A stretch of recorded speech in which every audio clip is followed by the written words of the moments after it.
Yes, motherfuckers. Alrighty. We are live. We are live for video number 2 on this late Monday night, September the 19th, 2022, or if you're watching from somewhere else, it is September the 20th, 2022. My name is Peter Gilmore, but you should have known that by now. And welcome to another video right here on the main channel, Killer of Demons 66. Ooh, let's go, Mets 9. Thank you all for watching. Make sure you like the video, hit that subscribe button down there, dude, down in my pants, otherwise known as the description box below. And as always, friend me on Facebook, follow me on Twitter and Instagram, share the video all over the internet. I mean, all over. And don't forget to hit that bell and turn on all notifications so you don't miss a goddamn fucking thing. And if you do, well, you can kiss my rosy red ass, my honey. But if you miss out, then you miss out. Too bad for you. And that's all I gotta say about that.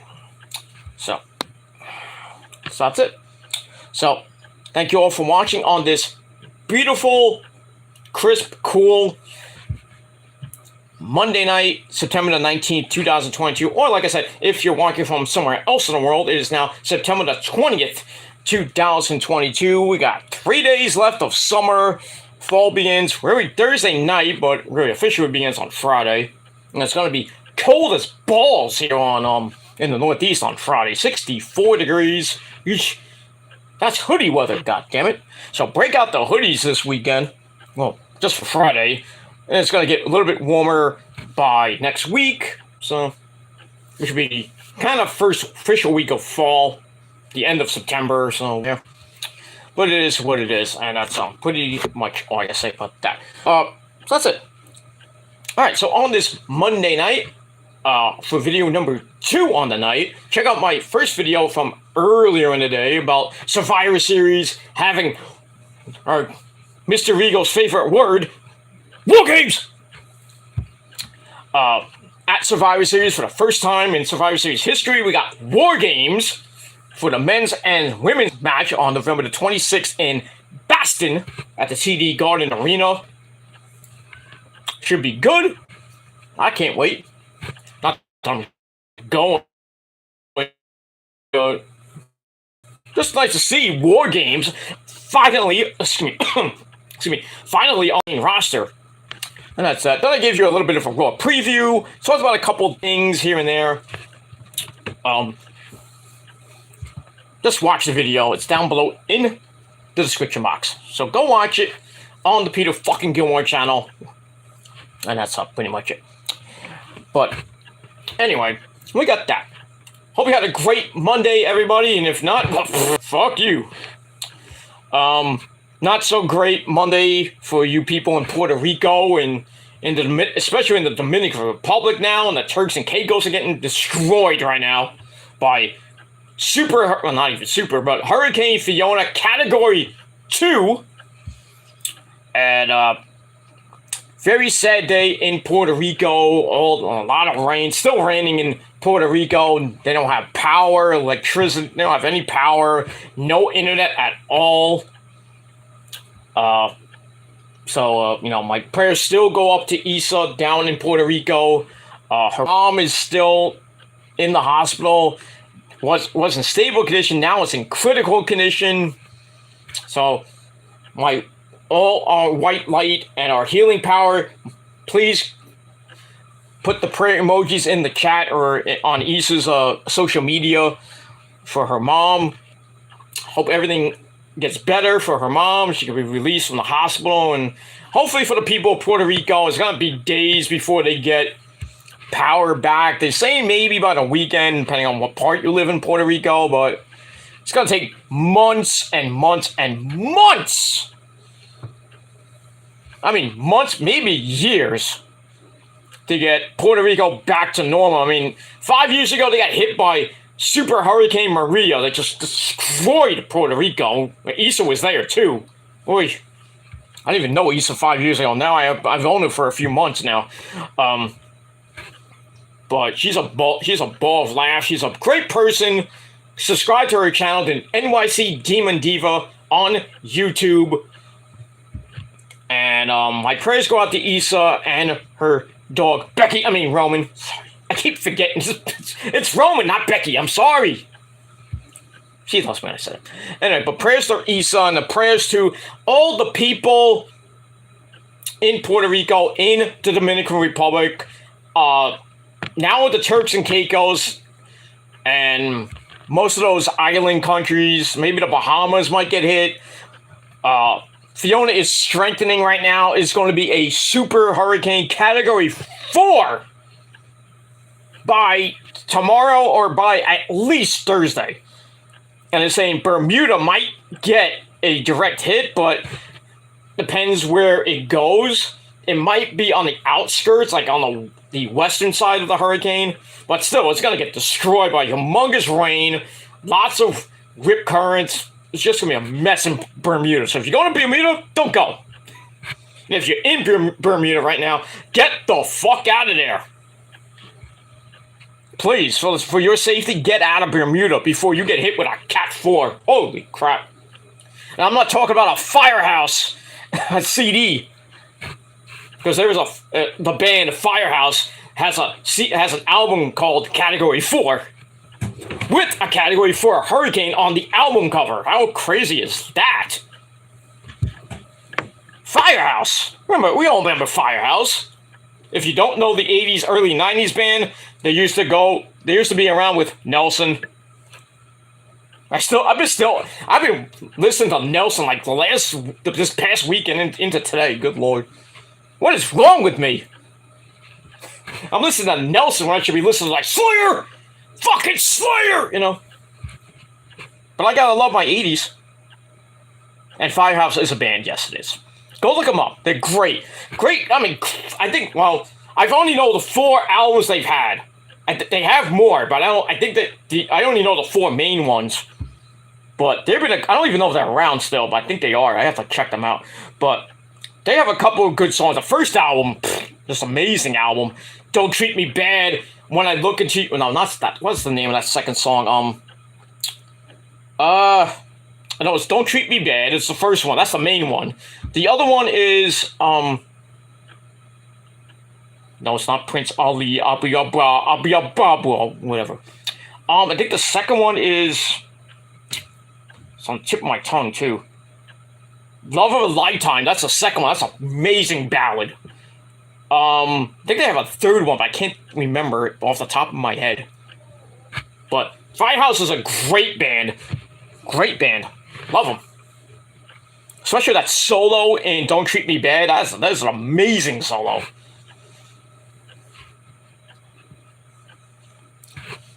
Because whoever that guitarist is, that guy's a legend. Not a legend, but that's a great solo. Because he goes like, goes all the way up, not up the neck. But he plays that solo near the end with that high, not the high pitch form. I mean, he plays a high note at the end of the solo, and then the breakdown is like breakdown when he gets into the, and he goes, oh yeah, and he goes, because what I seen the video and the live version of the video, the guy takes the pick and scrapes it on like you know how it goes. Right? He scrapes it, but he holds the whammy bar at the same time. That's hard to do. Not that hard, but if you're a pro like me, you can do that. But it's an amazing solo. But I digress. But anyway, we move on from there. So yeah, my prayers go out to Bermuda, especially now with that Cat 4 coming your way, or getting really close. Holy shit! But it's prime hurricane season, so we got another month to go. Hopefully we don't get nothing here in the good old USA. But my prayers now go out to that great country we all know and love, which is always number one forever and ever and ever. That's Japan. Japan's about to get hit with a super typhoon. Wow. Alaska got hit with a freaking storm. Alaska. got hit with it looked like a big freaking typhoon. I think Alaska got hit by a typhoon. How could a typhoon hit Alaska? That's the weird thing. Or it was just a superstorm, they saying. But I think it was a typhoon. All the way in Alaska getting a typhoon. Now, we all know Alaska is cold, but sometimes when it's summer, it's like 24 hours of daylight, so you can get rain in Alaska. It's the southern part of Alaska, not like the central, the west, north, shit like that. Where the polar bears are. And I'm not talking about Pete Alonso. Speaking of Big Pete Alonso, my freaking team, the fucking New York fucking Mets, clinched the playoffs tonight. Yeah, we got punched our ticket into October baseball, motherfuckers. I know you Yankee fans, you're gonna punch your ticket too, but you ain't going anywhere, so you can go fuck yourselves. And Judgy Wudgy keeps taking those steroids, keep hitting those home runs because it ain't gonna matter. It ain't gonna matter because you're losing to Houston in the ALCS if you don't choke in the first round. Depending who you play, it could be the Blue Jays, it could be the Tampa Bay Devil Rays, it could be even Seattle. Whoever wins that wild card round will face the Yankees. It could be Tampa, Toronto, or maybe the Seattle Mariners. I hope not Cleveland, but because I think the Yankees will just destroy Cleveland. Cleveland's a good team, but they got a 5-game lead over the White Sox, and the White Sox aren't even close to a wild card spot. But they could win the division if Cleveland chokes, which I hope JD and his Braves do. Mets still have a 1-game lead, but they clinched the playoffs, so the worst they can do is the first wild card. That's the worst they can do, is the first wild card, which they'll have to play the Cardinals, Phillies, maybe the Padres. Not too keen about facing the Padres that much. The Phillies, now they got Bryce Harper back. They got Schwarber, who owns the Mets. It is what it is. So we're either going to play, if the Mets make the wild card, it's either going to be the Padres, the Phillies, or possibly the Cardinals and own the Cardinals. So it's going to be that would be a great game. A great game. And as much as I don't want the GOAT, that's the problem for you dumb people, DeGrom or Scherzer to pitch that first game, that wild card game, might have to, but hopefully the Mets can win the next 10 or 11 out of 13 games. They got 13 games left. The Braves got 15 because they got that extra game. I'm hoping the Braves choke and lose the next 8 of 15. I really do. And the Mets go 10-2, not 10-3, I should say, or 11-2. Mets really can't afford to lose more than 2 games. But they got 2 hard games. Brewers are still a tough team, so we'll see what happens tomorrow and Wednesday afternoon. Then they go to Oakland, which is not really a pushover, but it's just sweep Oakland. But you know how the Mets do against really bad teams, especially Washington and the Cubs. I'm just really dreading that weekend series in Oakland. I really am. But we got DeGrom and Scherzer on the weekend, so I really shouldn't lose at most 1 game. And that's probably that Friday night game. But then again, got Cookie Carrasco tomorrow. Taijuan Walker had a great game on this past weekend, or early last week, I should say. Pitched a great game. Now he's pitching Wednesday. So, not too keen on Walker because the second half pitching is garbage. But Carrasco pitched a great game, so I'm hoping for a win tomorrow. But Brewers are tough. Got to give them credit for that. And then after Oakland, got 2 games against Miami, and Miami always gives the Mets fits. Then that next weekend is going to be huge in Atlanta, where the Mets could possibly clinch. I would love for them to clinch on the Braves fucking turf next weekend. Really stick it to those fucking Braves fans and that piece of shit JD. Say, hey, JD, guess what? We got a division we won on your fucking field. What do you got to say about that? What are you drinking tonight? Well, we're drinking champagne next weekend. I'll tell you that much. What are you guys going to be drinking? Liquid shit. It is what it is. Good luck in the playoffs, dude. Good luck. Depending where you are. Good luck, because you face the Mets in the NLCS, you're done. But Braves ain't going anywhere anyway. Braves ain't going anywhere. They'll be lucky to even make the next round. Depending who they play, that's the thing. They could. I doubt they could face the Mets, but then again, who knows? We'll have to see what happens. But the Mets are in the playoffs. That's good. Very good. Very good. It's like I want to finally watch October baseball and actually care about it. But we will see. After October 5th, we'll see where the Mets are. They get the division. They don't have to play until the week after that, which is October the 11th when they start. When the NLDS starts, or the division series starts. See who they play. Or they'll probably, if they make the wild card, they'll probably play October 6th, which is the date, 6th or the 7th. Maybe at home, because I think they'll have a better record, but we'll see. That'd be nice to have a wild card game. We haven't had a wild card game since 2016, when we lost. Lost that terrible game to the Giants. Don't get me started with that game with fucking not Familia, which means I fucked the game up. That 3-1 homer to that schmuck on the Giants. The Mets haven't made the playoffs since then.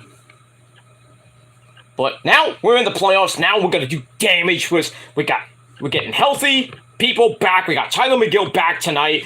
Even though he gave up 2 stinking runs, but the game was out of reach anyway. Scherzer came back, pitched a gem tonight. 6 innings, perfect baseball, but he's coming off the IL, so they had to limit his pitch count. Even though I think by the time he left, he was at like 60, 70 pitches. So, it was good that they were cautious with Scherzer. He's going to make his next start on Sunday against Oakland. And then probably after that would be next Friday or Saturday against the Braves. Oh, the Braves fans, you better watch out. Holy shit.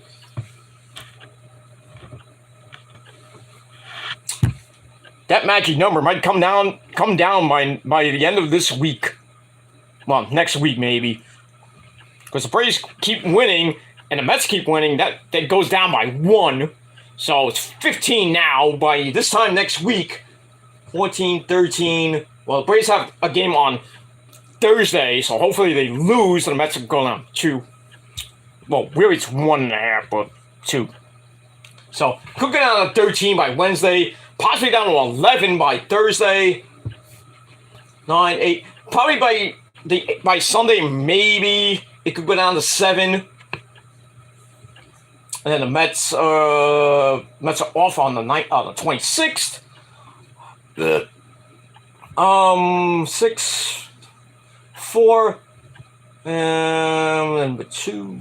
Yeah, they could clinch by October the 1st. If all goes well, they could clinch in Atlanta. Most likely. But you never know. Could be earlier. Hope that in Citi Field, but we will have to see what happens with that. That's it. I don't know what the Yankees match number is, and I don't care. They're up by 5.5 right now, and they're playing Pittsburgh tomorrow in a 2-game series, and they got 4 games against Boston. I think at that construction site known as Yankee Stadium. So probably going to be an easy week for the Yankees, but then again, who knows? Hopefully the Pirates do damage and the Red Sox wake up. It's the end of the season. Your guys, Boston is done. Boston right now is a shithole. The only good thing about Boston is the Celtics. Bruins stink. They got destroyed by the fucking Hurricanes in the NHL playoffs. Patriots are not that great, even though they won this past Sunday. And guess who they got this week? Miami. Oh, that's gonna be it. That's gonna be a bad. I can only imagine that game on Sunday in Foxborough. Miami's gonna destroy them, like the Bills destroyed the Titans tonight. Woo! 42-7. Woo! God damn! I already picked the Bills to win the AFC, so they're well on their way to win that. But give Miami credit. They might really challenge for that division. Maybe we'll see Miami and Buffalo in the AFC title game. That would be really nice. But we'll see. We shall see. And really, I think Monday Night Raw is going to win in the ratings tonight because everybody was saying they were going to get a 1.1 tonight. I don't think so. Not a 1.1. I mean, last week did a 1. What did they do last week? 1.7? This week probably will go up. I would say probably 1.8. At most a 1.8, maybe 1.9. I mean, SmackDown did 2.21, I think, this week. Rampage actually went up a lot. 470-something thousand views. That's not bad from 393 last week. But that's their average. It's between around 350, 375, close to 400,000. And then max was when Punk debuted last year. But nowadays they're getting between 350 to 500,000. Sad for a Friday night show. But at least Dynamite's their best show, which is always for the last 5 weeks, over 1 million. 1.2 last week. Can they hit 1.4 this week with Grand Slam? We hope. It's a great card. Both shows are good. But we'll see what happens with that. Let me move on from there. And like I said, watch my video about the Survivor Series getting War Games down below in the comments. That's it. All right. Talk for too long about the Mets. Celebrating as we all can. But we didn't celebrate with champagne. We just high-fived each other. We'll drink champagne hopefully next weekend. Or in my case, drink a nice big glass of Jack and Coke. But right now, good old Monster. Shouldn't be drinking it, but at least my body's not getting destroyed. My leg cramps are kind of gone away. Just my back of my shoulders, especially this shoulder, my right, your left. Just got a little pinch last night. I don't know how it happened. I think I was laying down on the couch, my parents' house, wrong when I was watching football. I think I messed it up a little bit. Not messed it up, but strained it a little bit. I got physical therapy tomorrow, so I'm happy. So, not happy, but gotta go. Gotta get the body back in shape. You know what I mean? So I'm old. I'm old, Sonny. Gotta go to the physical therapist and talk to the nurses. No. They're nice people. It is what it is. Anyway, all right, let's get to our chat, and then we're going to go right into the review. Because we're not going to waste any time tonight. It's already 1:13 in the morning. Or 6 a.m. in good old England. Jolly old England. We're going to have tea and crumpets with the king.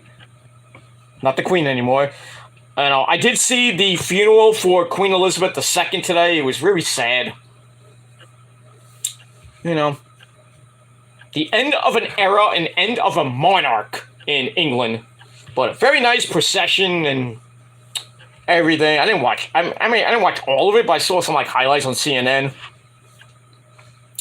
But, it was a sad day for England, her burial and her funeral. And sloppy Joe Biden was there and everything. All the dignitaries were there.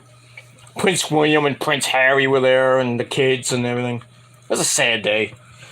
Now, the kids and the family is gonna have a week of mourning. So it is what it is. But from that, it was a sad day in England, sad day in Puerto Rico, sad day in Dominican Republic. So my thoughts go out to those guys again. But here in the good old USA, We got enough problems ourselves with those damn migrants coming around. Oy, oy, oy. Those damn migrants from Texas coming on to New York City, taking our jobs. What are you gonna do? And then Ron DeSantis, the god of all gods, not well, god of being, just a great guy. He's getting blasted because he sent the migrants that are coming from Cuba and Venezuela. They're going all the way to Martha's Vineyard. And I'm not talking about Martha Stewart's Vineyard. That's in Martha's Vineyard, which is right around the Boston area. And he's getting blasted for that shit. And there's a probe out on his ass. I'm like, what? You really gonna probe and kind of take DeSantis to court? Are you fucking dumb? That's your next president of the United States, or at least a vice president of the United States, and you're gonna do that shit? Really trying to frame Donald Trump with all the shit he's doing. Fucking country's fucked up as it is. And we got 49 days until election day, I think, somewhere around there, where all the Democrats will be Spanish archers out. In turn, the Republicans will come right in pretty soon. Next year, we'll be talking about, hopefully, Donald Trump version 2, season 2. We're coming back. Make America great again. Donald Trump, Ron DeSantis, 2024 is going to be huge. Vote for us, please. But who knows if Joe Biden's even going to run again? Hopefully not. But then again, guess who will run? That bitch. Kamala Harris running. Oh God. I can imagine the debates. With Trump and Kamala Harris going at it. Pfft. That's a no contest. That's like Trump going into a wrestling ring against a jobber like Barry. Oh. Or something, There's any jobber like Barry Horowitz. The god of all jobbers, of course. But yeah, Trump will just wipe the floor in the presidential debates with that fucking bitch. Holy crap. Or if it's just DeSantis against Kamala Harris, forget it. It's a landslide. Make the beds for, DeSantis or Trump in 2024. Here's to you, bitches. And God forbid any of you people vote for Joe Biden or that bitch. Fuck you all. Get the fuck out of the United States. I mean, couldn't get any worse, could it? I just lost like 5 viewers. Probably Biden supporters. Who gives a shit? I kid. Anyway, we'll move on. Alright, let's go to our chat. Let's not waste any time. We're already wasting enough. Alright, got my good buddy, my pal, my mate from the UK. Real Rally Sport Rally at 6:18 in the morning in the UK. You should be asleep, sir. I'm kidding. Anyway, he says, hi, Pete. That's crap about Isa and Puerto Rico. Well, you spelled Puerto Rico wrong. Puerto Rico, you spelled it wrong, but I'll say it anyway. About Puerto Rico. Hope she's okay. She's doing okay so far, but her mom's in critical condition. And hopefully, things get.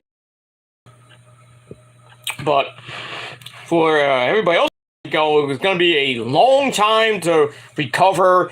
Like I said, no electricity, no internet, roads are flooded, damage galore depending on where you are.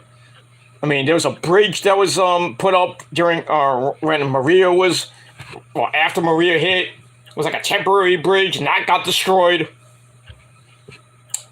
Substations have power, but it's very limited power right now.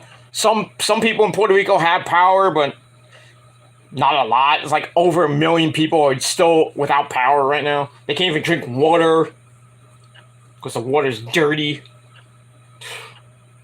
It's a mess. Now they know how, I know how they feel because I did that. We did that with Superstorm Sandy back in 2012. destroyed most of where I live. Not my house. Well, thankfully not my house. This house has just withstood like many bad storms, but because it was built on dirt or sand. I think it was sand, really. But withstood Superstorm Sandy, and all we lost was a freaking refrigerator.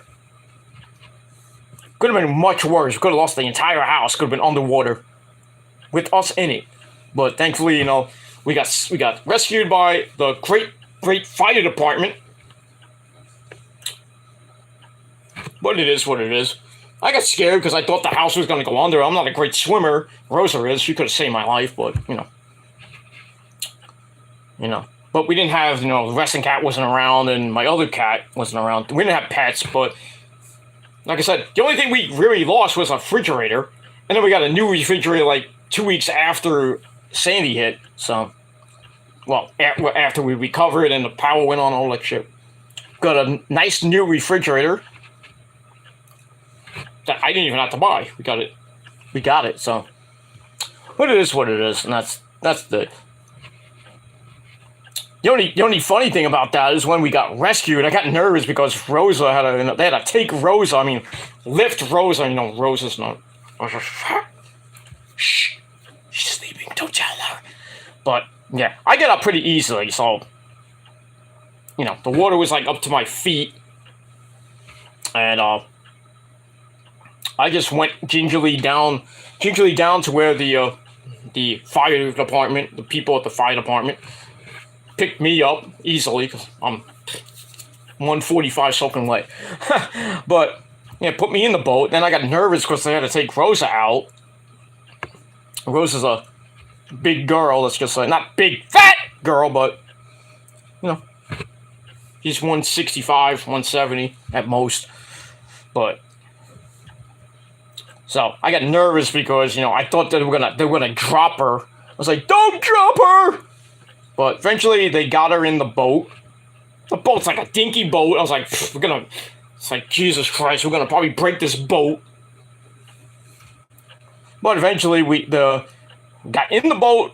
They took us down to a school.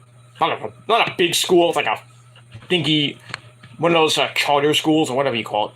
Took us there, and there was like a ton of people. We slept the night on the floor. I slept on a mat, so one of those gym mats they had. Thankfully, me and Rosa slept on the gym mat. Had to charge our phones because we had no power. Then the next day we go to the house, looked at the house, it was fine, and we went in the house. It was dirty and bleh, with the water and everything, but checked to see if everything's okay. Like I said, all we lost was a refrigerator. But everything in the refrigerator was gone, so we had to get, the National Guard had to come with water and food. So we like a week or two with food and stuff like that. You admit, you are a maniac, Prince Idol, bastard. You fucking bastard. I'll read that comment later. But you are a bastard. But I digress. But yeah, everything was fine. Couldn't really we stayed in the house because the house was fine. We could sleep in the house, but we had no electricity. We had to use candles and blah blah blah blah blah blah blah blah. And then really the hardest hit was my dad's job because I lost a lot of stuff in the basement of my dad's job. Basement, the ground came up. Then everything that was there in the basement was basically gone. So I had to go a few days and help out. And then my parents' house, the basement was all messed up too, so I had to help that. So it was double whammy. But still hasn't really recovered from that. Well, with his job and everything, but it's getting better. But it is what it is. Hopefully, New York City and my area never gets hit by another storm like that. As soon as if I hear we're getting a Cat 4 direct hit, I'm out of here. I am out of here. I'll take the wrestling cat, Rosa, and whatever stuff I have. Go down to somewhere safe, maybe hopefully Baltimore, but that's the only place we actually could go. Or we just pack up our things and go to Florida. But go somewhere safe for at least a couple of days and then go back and hopefully the house is still intact. But, you know, with a Cat 4, probably not. This house will probably be gone with a Cat 4, Cat 5. Yeah, it is what it is. But hopefully never come to that in the next couple of years. But you never know. But that's it. All right, we'll move on from there. But yeah, prayers to Puerto Rico and Issa especially.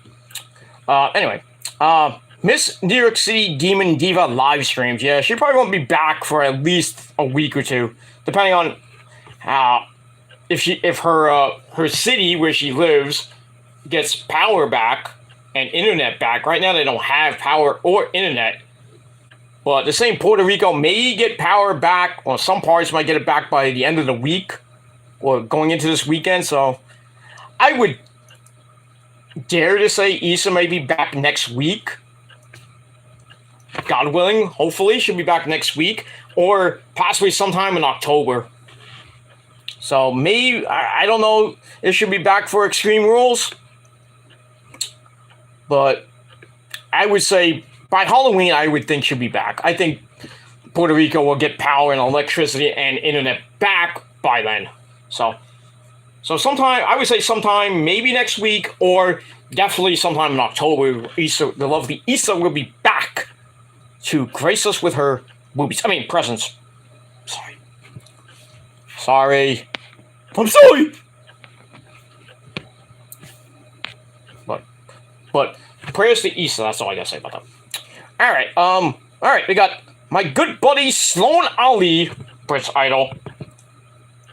Stop changing your goddamn name. No, I'm kidding. He says, hey bro. Fuck on. Prince Idol always rocks out with his cookoot. Especially with Savannah with Savannah. And their baby girl Olivia. But I'm gonna be a godfather pretty soon, because from what Prince Idol's telling me, he's going back in the lab. So that's all I'm gonna say about that. But I'm honored to be a godfather to Prince Idol's next creation. Whatever that may be. Still waiting for my goddamn guitar. That stupid fucking idiot would get his head out of his fucking ass. I'm gonna have to travel down to where Prince Idol is, find that guy, beat his ass, take the guitar with me. Shit. But Prince Idol will accomplish that mission, and I will get that guitar. Hopefully by my birthday or by January 2023, the latest. He's working on it. Still got 3 months to go. So we'll see. Hopefully. And then he's got another creation, the next guitar I'm actually getting, coming in 2023 for my birthday. So 2 for the price of 1 in the next 2 years. It's going to be amazing looking guitars, I'll say that. Amazing. Now, I don't know if it's a 6-string or a 7-string. I forget. But once I get them, I will unbox it, because it's in a box, most likely in a box. Whenever it gets shipped. But as soon as I get it, I will show it off, and that's it. Speaking of bands, some bands on the Seth Meyers show, I have no idea who this is. But left-handed guitar player, so it's not Nirvana. But playing a nice mean solo right now. What is this? I don't know. I don't even know what band is this. I have no idea. I'm not gonna play it, obviously, for copyright reasons. I don't even know. Let me see if I can get the info bar. Where's my info bar? How do I find out the info on this? I keep forgetting how to get the info. Oh, here's the info button. Look at the wrong fucking button.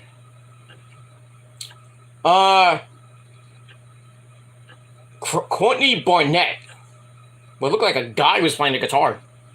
I have no idea. Some of these bands, I have no idea what the fuck they are.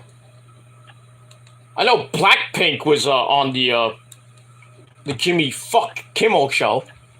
Speaking of Jimmy's, happy birthday to my boy, our good friend who says the thank yous. Today was his birthday. Jimmy Fallon's birthday was today. So, happy birthday to a good friend, Jimmy Fallon. And in honor of that, let's get this one. Hold on. We will say a special one for him. And here, just for you, Prince, we'll do it for you. I meant to do it last time. I forgot. I'm sorry. So, we'll do it right now. Thank you to Jimmy Fallon for being one crazy fucking guy. And happy birthday to you, Mr. Jimmy Fallon. So, thank you to Jimmy Fallon for making our weeknights funny. That's all I gotta say about that. We move on. All right. Okay. So, Prince Ali, is here. And no, the genie is not here either. Oh, you got a friend like me. Okay. I can't do the dance, obviously, but I'm not going to. Blah, blah, blah, blah, blah, blah, blah. Okay. Anyway, he says, hey, bro. Well, hey to you. All right, Will Rouse says, in the UK, we never,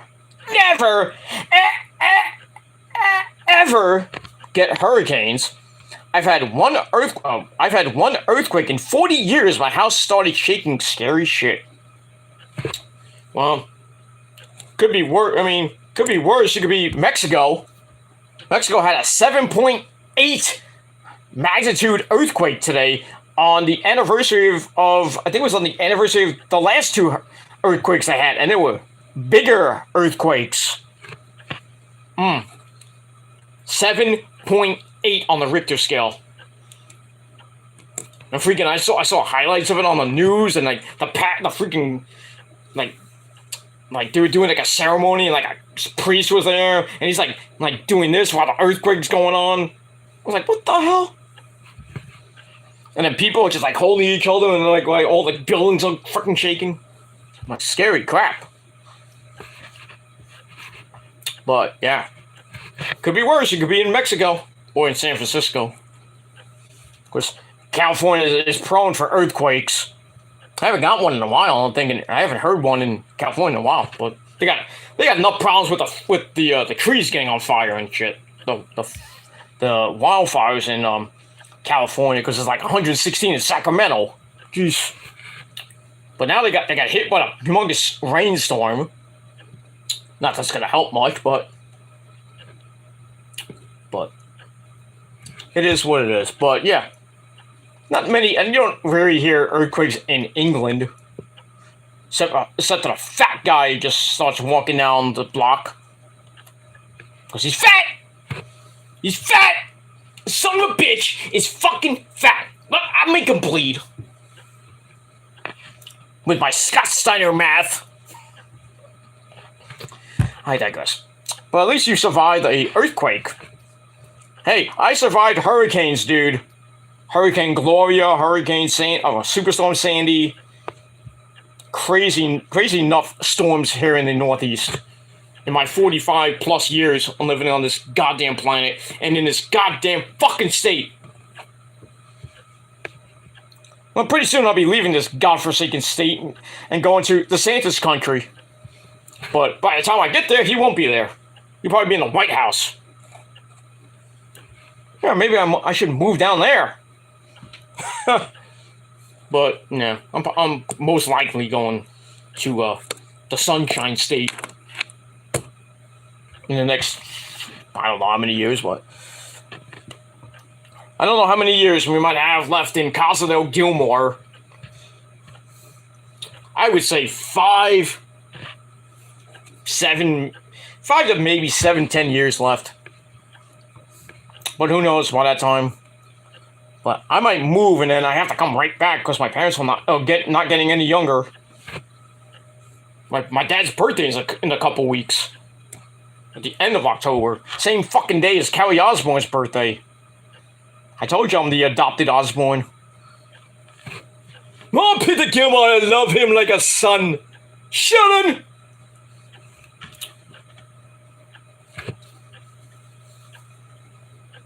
But I digress.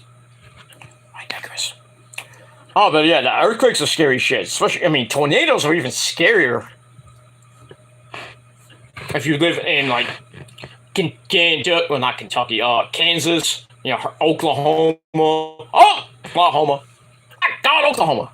Where JR used to live. He doesn't live there no more. He lives in Florida now. But yeah. Tornadoes are crazy. Hurricanes are crazy. There was actual tornado on the ground by my parents' house maybe a year or two ago. Sick. Right near where I used to work. Don't work there. That shithole no more. You want to get a good job, don't work in retail. I'll tell you that much. Retail is like the devil.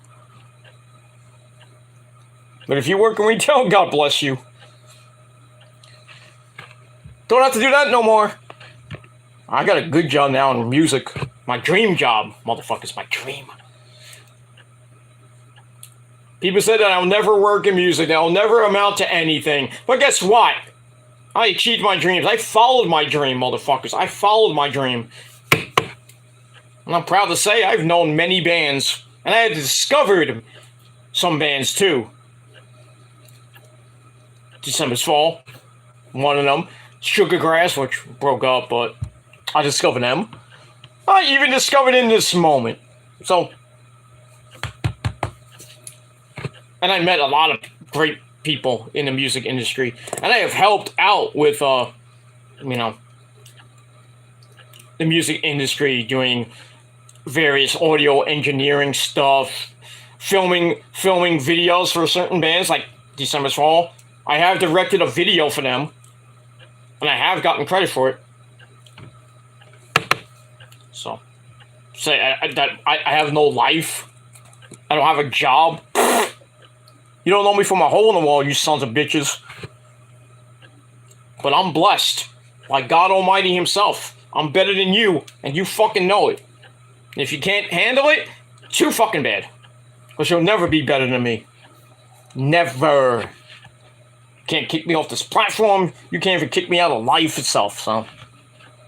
But good luck trying. 13 years on this platform, no.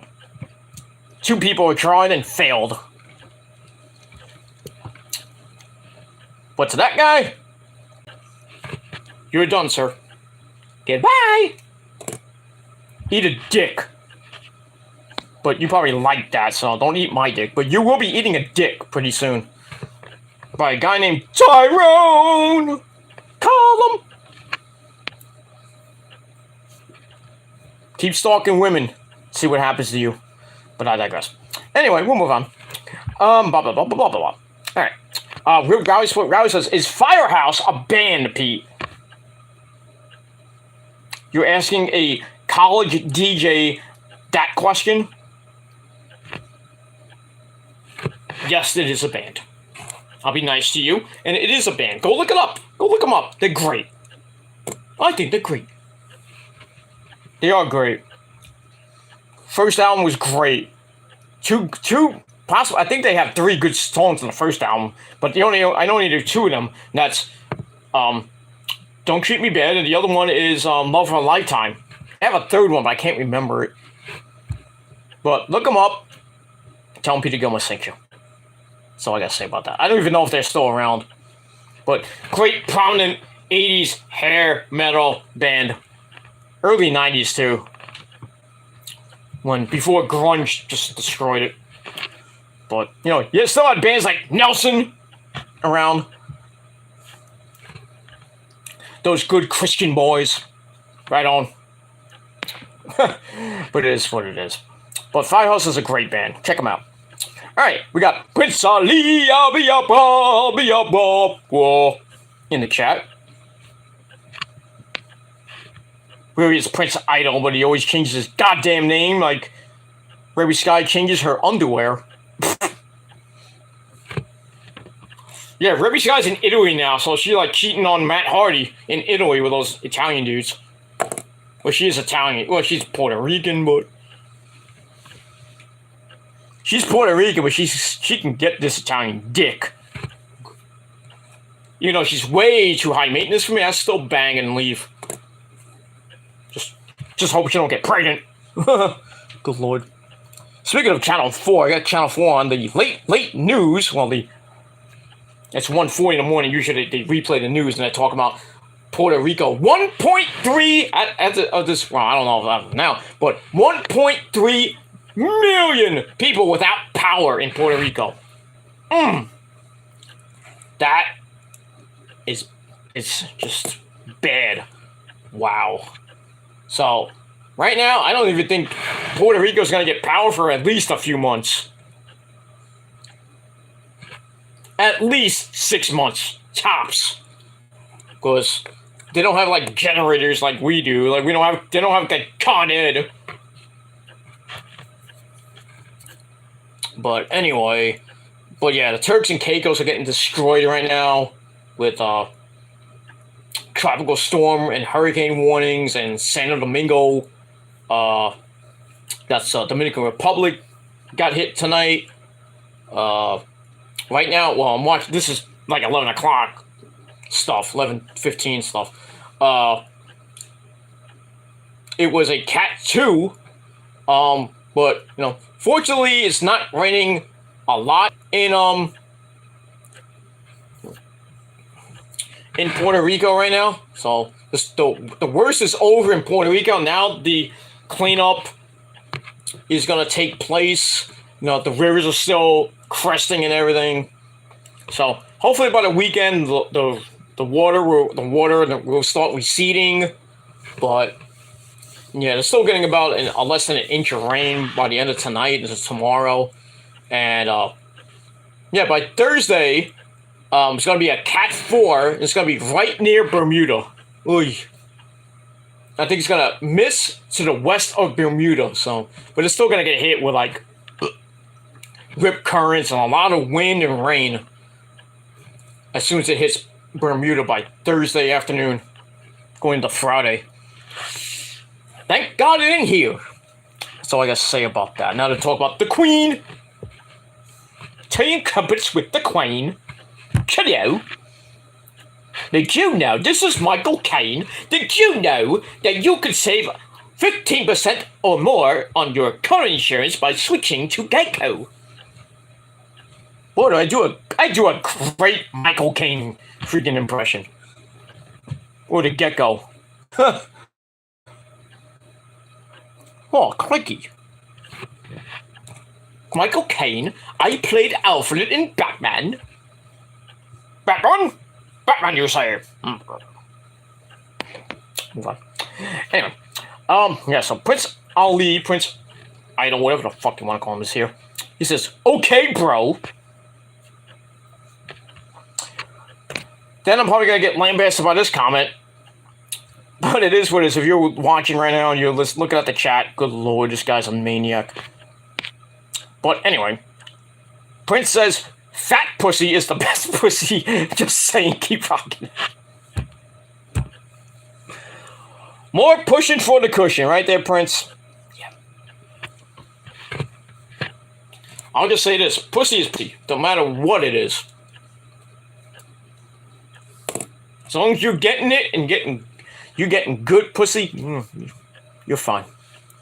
You're fine. But if you get the rotten pussy, then you're having a bad time. As long as you're laying down some good pipe, then you know what you're doing. But if you have a good woman who has got some good, sweet, juicy, putang, you're living your best life, goddammit. And that's what Prince is doing. That's what I'm doing. For Mr. Real Rouse for Rowing, I don't know about you, sir. But you'll get there.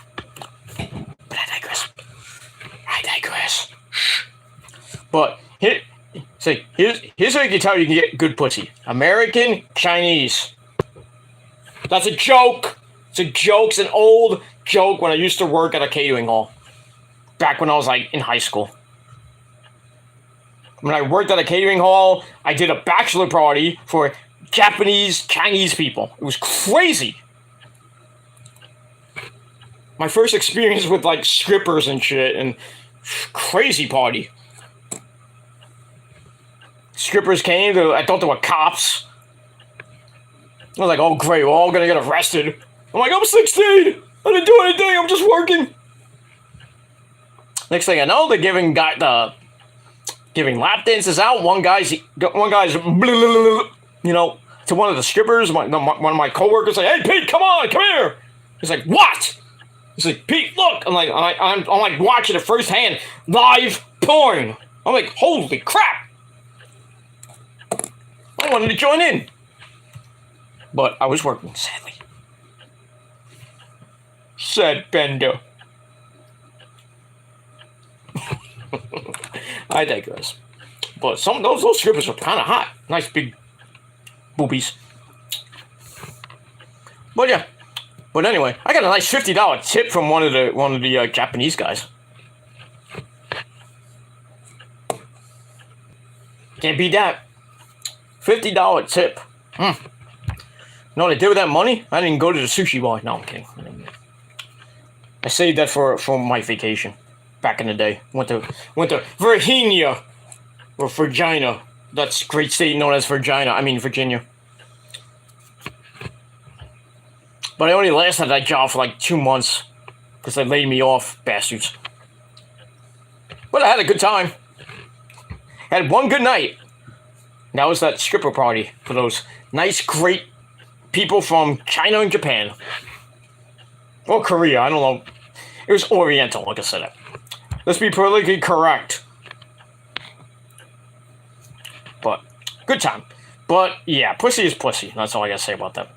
Anyway, don't worry about the guitar you'll get. I might have to sue this guy.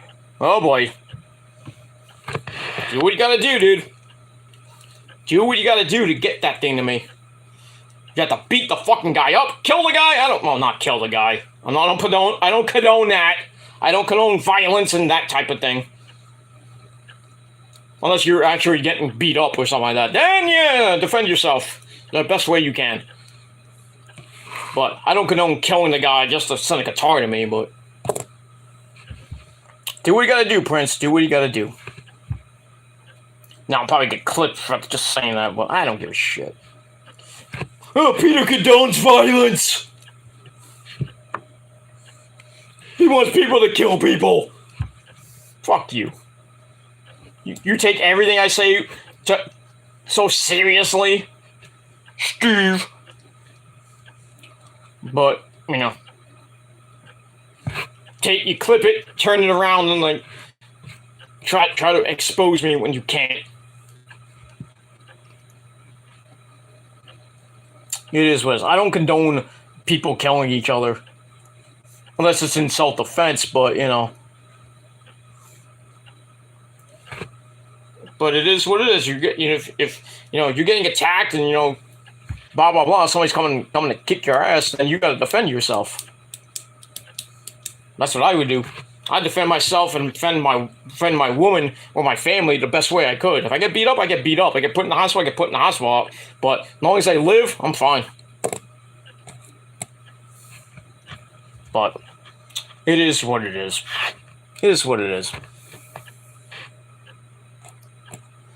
You ain't gonna put me down, no matter how fat you are or where you come from. I will always be better than you, and you fucking know it. Just remember that. If you want to act tough and try to do something about it, I'll tell you this right now. If I don't beat your ass and put you in the if I don't beat the fuck out of you and you somehow survive that, you're lucky. I will protect myself and protect my house and protect my parents and my relatives and my friends and especially the wife. Do the best I can. And if I'm a pussy for calling the cops, I'm a pussy for calling the cops. I don't give a shit. I warned you. I might I might say stuff. I might act tough online, but in real life, you know, I will defend myself to the best of I can. I'm just saying that. I'm just saying. But let's not talk about that. But yeah, do whatever you can to get that to me, dude. Anyway, I just might have to sue him. I'm thinking about it. Like I said, do what you gotta do. Beat his ass if you have to, and steal it. No, okay. Don't do that. Anyway. Okay, be easy there, Prince, because I'm trying to, read the comments, and I want to, Anyway. I have to assume because he wants to, he wants to get a BJ from Savannah. That's what he wants all of a sudden. That's what he wants. So now I have to sue him because if I beat him up, I might just him. Or should I say, assassinate him because I'm the assassinator. Well, you are. You're the assassin of the prophecy, but, I don't do that, dude. Don't do that. Take him to court, get the thing in court, don't go to the guy's house, beat the fuck out of him to the point where he's like a vegetable, he's on life support and possibly could die, because then you could lose everything. You could lose Savannah, you lose freaking Olivia, and I won't hear from you anymore. One of my best friends is gonna be, in the slammer for doing something that he shouldn't have done. So just let the courts and the police handle it, dude. Don't do anything drastic, please, for the love of God. I don't condone that shit. Do you have a problem with somebody? Take it up with the cops. Don't take the law into your own hands unless you really have to. But do what you gotta do, Prince, but don't go that far. I won't condone that. And everybody else in the prophecy will not condone it, and we will not forgive you for that. Especially Lauren and Nick and everybody else in the prophecy. We will not forgive you for that. So, be easy, sir. Alright, we talked enough. Alright, let's get this review, and then we're going to bed because we gotta work tomorrow. And we got other things to do. I gotta go to physical therapy tomorrow. I gotta go to the grocery store to get some groceries. So my milk went bad today. Couldn't even have a goddamn bowl of cereal. Unless the milk went bad. When you know it goes bad, it has like really smell. But I smelled it today. It didn't smell that bad, but I had to taste it just to make sure. And tasted like really rotten pussy. No, it didn't taste like that. I'm just kidding. But it tasted bad, so I had to throw it out. And I have to get more tomorrow for the missus. So I had an extra in the fridge, but it was good. So Rose can have her coffee. Because she drinks coffee. I don't drink coffee. So she had to drink that. So go get some milk. But it was raining so bad today, so I couldn't go out. After I finished work, I couldn't even go out because it was raining, so I was like, I'm not going. And plus, then I took a nap after, so whatever. But yeah, be easy there, Prince. Be freaking easy. All right, we'll move on. All right, let's get this review, and we're out of here. All right, so this is your late night, Monday night.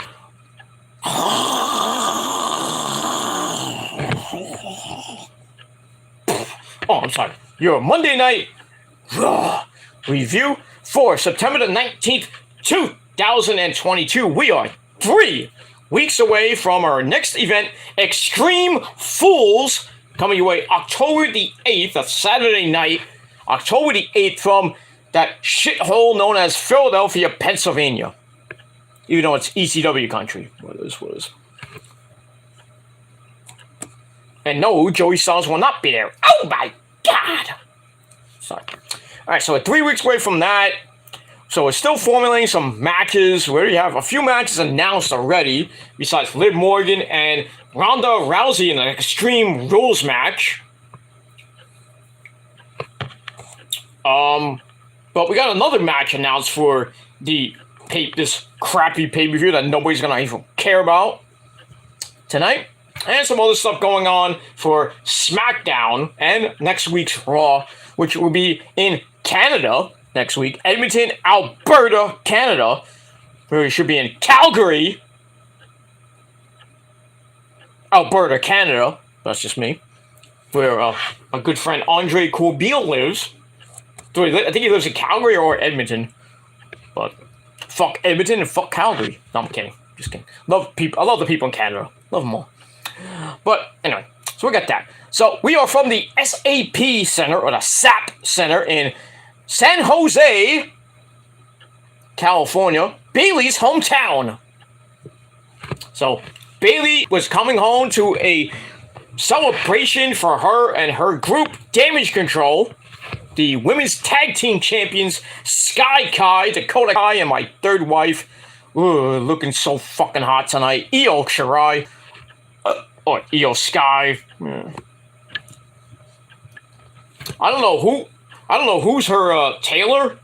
Not tailor. Who does her wardrobe? Where she gets her wardrobe? It's not from the Men's Warehouse, but it's from the Women's Warehouse. But damn, her skirts are short. Good lord. Look at her sexy legs. And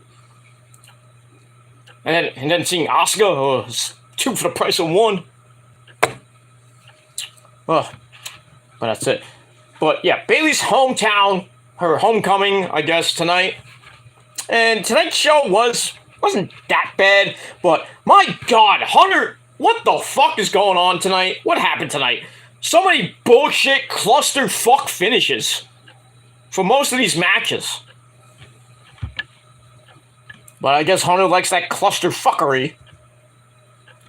But it is what it is. He also said today that blood will not come back to the WWE. So if you think that WWE is going to go back to TV 14 and bring back blood and violence, well, you get the violence, but you will not have blood. Hunter said it's, inconsiderate or doesn't need to be there for WWE purposes. But yeah, but people still get busted open hard way.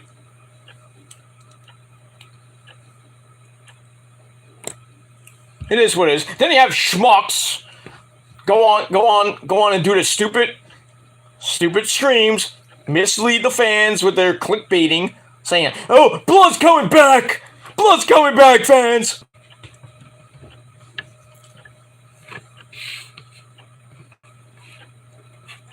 It is what it is. Blood's coming back! Donate to my Patreon! Get out of my Blue Chew! Moron. You can't read a fucking article correctly. I think he's illiterate. I think he's very retarded. But it is what it is. I'm actually looking at the weather now. 64 on Friday. Then it's going to be in the low to mid 70s. Early in the week. Next Monday's going to rain. 71, 60, 69 next Tuesday. And then back up to 70 next Wednesday for the first official week of fall. So goodbye 80s. Tomorrow's going to be, tomorrow and Wednesday are going to be the last actual warm days here in the Northeast. And that's pretty much it. Now they're going to show the highlights of the Mets winning. Yay! But I've already seen that. So anyway, let's get to wrestling. Back to wrestling. All right. So, like I said, from the SAP Center in San Jose, California, our commentary team, as always, well, most of the time, for Monday Night Raw, Jimmy Smith, that bitch Corey Slave, and that other bitch, Byron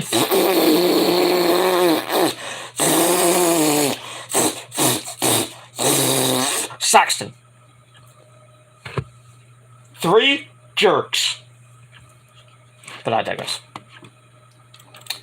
Alright, so, big match of the night. Well, that was, gonna happen tonight was for the United States title. Seth freaking Rollins taking on the almighty Bobby Lashley. I thought that was going to be the main event. Nope. So after the pyro goes off, we are live from San Jose.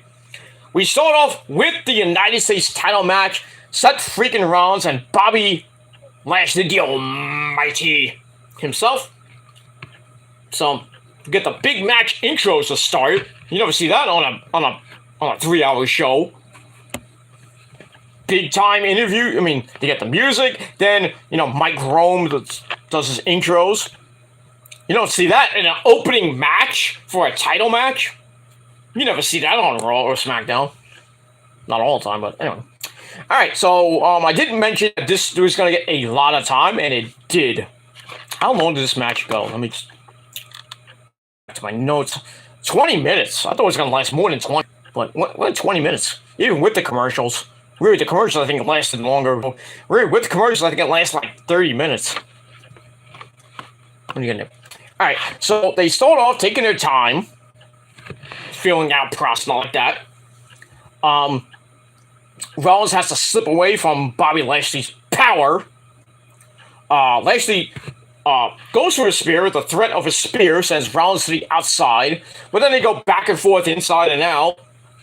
Rollins tries for a dive, and he gets caught in midair, and Lashley tried to throw him into the ring post, but Rollins reversed it and sent the big man right into the ring post. Ow!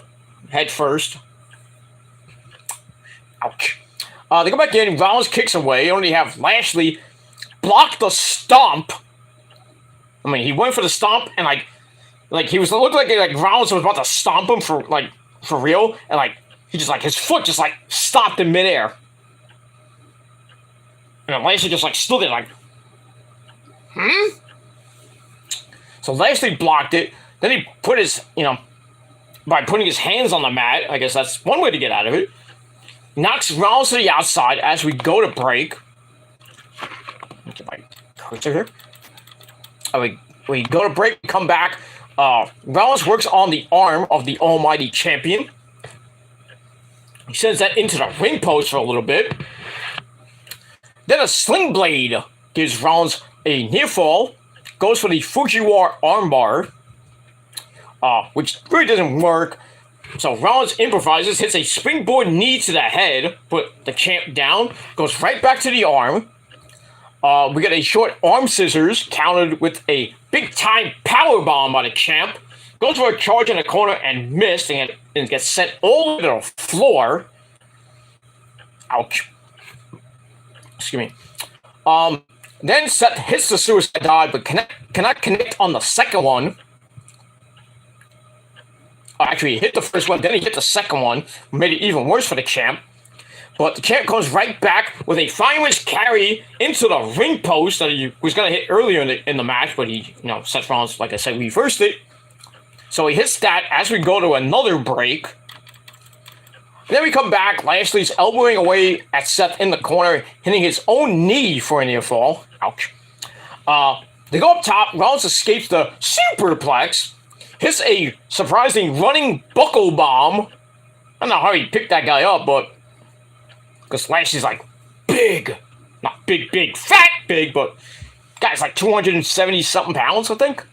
Rollins is like, what, 220? At most, 220? Pick the big man up and buckle bombed him. Then goes up top, hits a beautiful frog splash. Not like Eddie Guerrero, I'll get you back, be back in a minute, Gotta talk about my son, Dominic. So I get that. So he hits a beautiful frog splash for a very near fall. Then he locks in the ever popular Chris Benoit crossface. And locks in the arm as well. Lashley powers out of it. Then he hits a one-arm power slam. Goes to the spear, gets counted into the running pedigree. That was nice.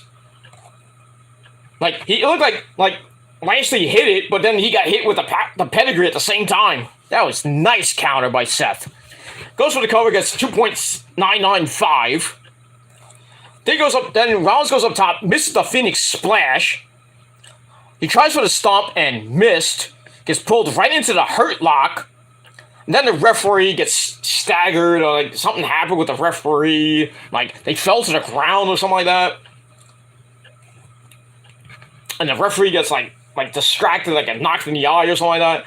And a perfectly timed kick to the balls by Seth freaking Rollins. Escapes the Hurt Lock. And the fans are chanting like they thought that Seth was going to win the belt. No. So he goes for the stomp. It's all ready and loaded up. But cue Matt freaking Riddle, bro, comes out and rushes down to the ring. It looks like he was about to get in the ring. And Seth's waiting for him. And Riddle stops at the entranceway. Well, right by the ring. And then Seth's like, oh shit, he's getting up. And nicely hits a spear out of nowhere. 1, 2, 3. He gets the win in just a little over 20 minutes. So, still, pretty decent match to start the show. I gave it 3.25 out of 5 stars. And that's it. So, the Seth Rollins Riddle feud continues. And we got more to come later in the show. But still, a pretty good match. Lashley retains the title, and we'll see what happens with him as we move on. Alright, we move on. Alright, then we see Austin Theory warming up for his match against my good friend and yours, Kevin Owens, in a little bit. We see a QR code. We see that a couple of times. We saw a QR code and some guy running in the crowd. I don't know if he was a plant or he was just a fan with a QR code from something, but that led to a video. If you go on WWE.com, that led to a Hangman's game, which led to a it leads to a video about the White Rabbit, Bray Wyatt. Then it leads into a Hangman game with Who Killed the World. And if you played the game or you watched the video, it said you did. And then there was another video with 923, which is this Friday night. So I don't know what's happening Friday night. Maybe Bray Wyatt re-debuts on Friday night. Or the White Rabbit maybe debuts. I don't know. Or maybe we'll get another creepy video. But we'll see what happens with that. And that's pretty much it. But yeah, for those of you wondering who the White Rabbit is, what do you think? It's not Jefferson Airplane. This pill makes you larger. This one makes you small. In your head! So yeah, the White Rabbit is Bray Wyatt.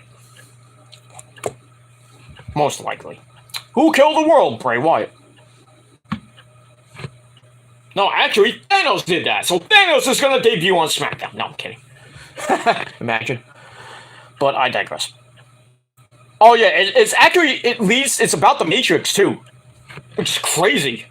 So like Keanu Reeves is going to appear on SmackDown or something like that? Or Neo. He is the one. Mr. Anderson. But I digress. So we get all that. As my good friend, another great guy from the UK, Kevin Daddy. He's not your daddy, but Kevin Daddy. He's here. Says, "Yo, well, yo, how to you two? What's going on there, Kev? How you doing?" He says, Keanu Reeves joined WWE from The Matrix. Okay. And he says, Neo versus Roman Reigns. Who would win that? I think Neo might win because he has all those weird powers and shit. He can like do the super, like do that, you know, when like Reigns does this and he goes to the Superman punch. Neo could do that and just go boom. And he can do the Matrix move like Trish Stratus can do and shit like that. Speaking of Trish Stratus, she almost died the other day. Because she was in the hospital over this weekend and her appendix almost burst. Ooh. That's not fun. Because if it bursts, you're in big trouble. You can get seriously hurt and possibly die. But thankfully, she caught it just in time. She's doing okay. That's all that matters. So, prayers go out to our good friend, Trish Stratus. Because back in the Attitude Era, she always, every goddamn week, gave us Stratisfaction in our pants. But I digress. But yeah, Neo versus Roman Reigns possibly on Friday night. Because Roman will be on SmackDown this Friday. Will this White Rabbit be there? I mean, it did say 923 with the little rabbit on the end. Who knows? We'll have to see. We will have to see. But if Bray Wyatt does debut, I don't think he should debut on like a SmackDown. He should debut at like the Saudi Arabia show. Debut at Crown Jewel or Survivor Series. Or maybe the Day 1 pay-per-view. But he is coming back, we just don't know when. But there's all these cryptic things going on. Nah, and you thought it was Dexter. Well, besides the car accident, that was Dexter. The dumpster fire was kind of Dexter-ish. But everything else, I mean, the QR code, the White Rabbit stuff, the Hangman thing, with who killed the world, and came out to you did. How did we kill the world? I don't know that, but we'll figure that one out.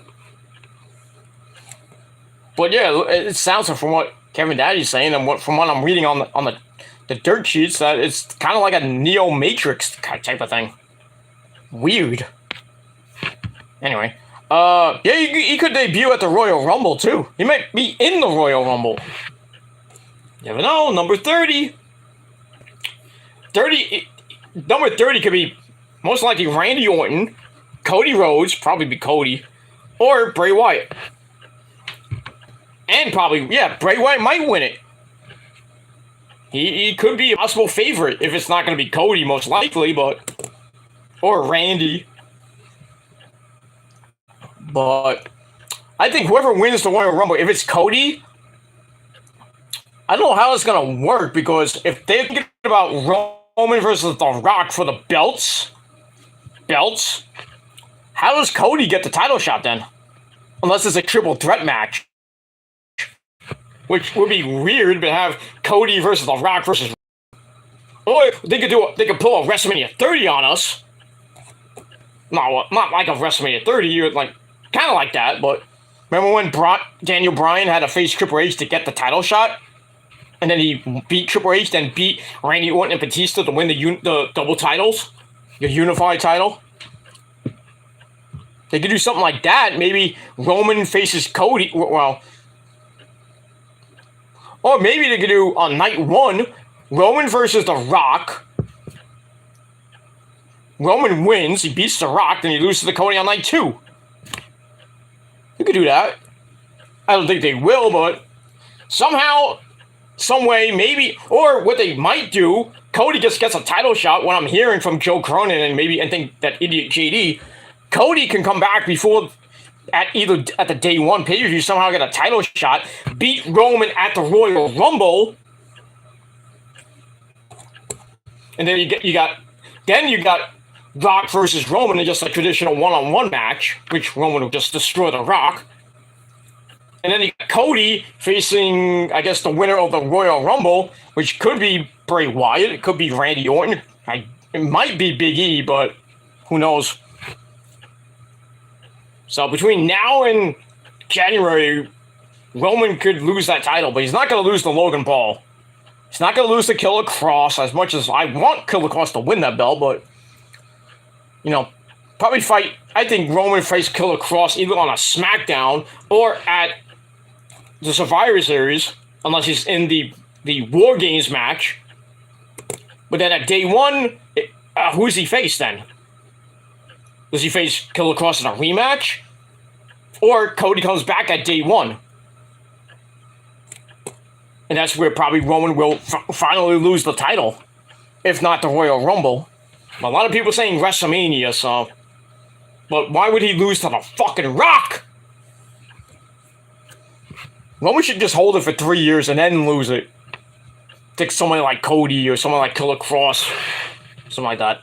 Don't let him lose to Cody at the Royal Rumble or WrestleMania. Or, lose it at the Royal Rumble and then beats the fuck out of The Rock, gets the belt back by this time next year. I don't think Cody's going to be a long-term champ. I just don't see it. Maybe at most 4 months, 4 to 6 months at most. But, you know, he's going to have a lot of challengers like Orton, Seth Rollins again. Well, he might face Seth Rollins at SummerSlam. That could be a possibility for the titles. So could see Cody versus Seth if Seth wins the Royal Rumble again. But I don't know. We don't know what's going to happen between now and the Royal Rumble. So, but it is what it is. Anyway, so yeah, Bray Wyatt might be in it. We'll see. Okay, Prince Ali. Prince Ali, okay, I'm not gonna sing that song anymore. Prince Idol says, ladies and gentlemen, straight out of the Palace of Wisdom Studios, Savannah's modeling pictures. If you want to see that, please go to... You didn't need to tell me that here. You didn't need to tell us that. You could have just told me on Discord, dude. You didn't have to promote that. Now everybody's gonna go to our Discord. Not that anybody knows our Discord. But I digress. So, but yeah. But yeah, I'd like to see those. Not that I'm gonna like jerk off or anything like that. I'm just gonna very nice. But yeah. So yeah, yeah. Go to the Discord whenever that is up. Maybe later tonight. Probably like before I go to sleep. Or maybe by tomorrow, maybe, I don't know. But anyway. So yeah, if you want to see that, Prophecy members, do it. All the people, trolls, you're not allowed. Because you don't know the Prophecy's Discord. Too bad for you. And if you did, I'll kick you right out. Well, me and Lauren will kick you out. Anyway. Okay, Kevin Daddy says, well, maybe it'll be separate titles by then. Well, maybe. They might split the titles, because I think they're doing the draft after Extreme Rules as the draft, which will probably be on the season premiere of Monday Night Raw from MSG. But we'll see. We'll see. Or maybe Roman will defend the title at the Rumble match itself. They could do that. That's another thing they could do. 30-man Royal Rumble for the title. They've done that before. When Flair did it, they did that. Flair won it. Remember when Flair won at number 3? They did that. They did it a few years ago when Hunter won the belt, which was a crazy idea that he won it. And then I don't think they've had that. Well, yeah, Roman went into the Royal Rumble, I think, with the belt and lost. Right? He was number 1. And then Hunter won because he was at number 30. Shockingly, number 30. And then he won it, and then didn't he lose it at WrestleMania? That was a waste. But it is what it is, and that's pretty much it. So they could do that, have Roman go to the Rumble, defend the belt, but would he be number 1 or be number 30? I would think he'd be number 1 again, so they kind of like do a... What year did Hunter win that belt? Was it the Royal Rumble 2015? 14 or 15, I think it was? It was about 7 years ago, I think. Could be wrong. Yeah,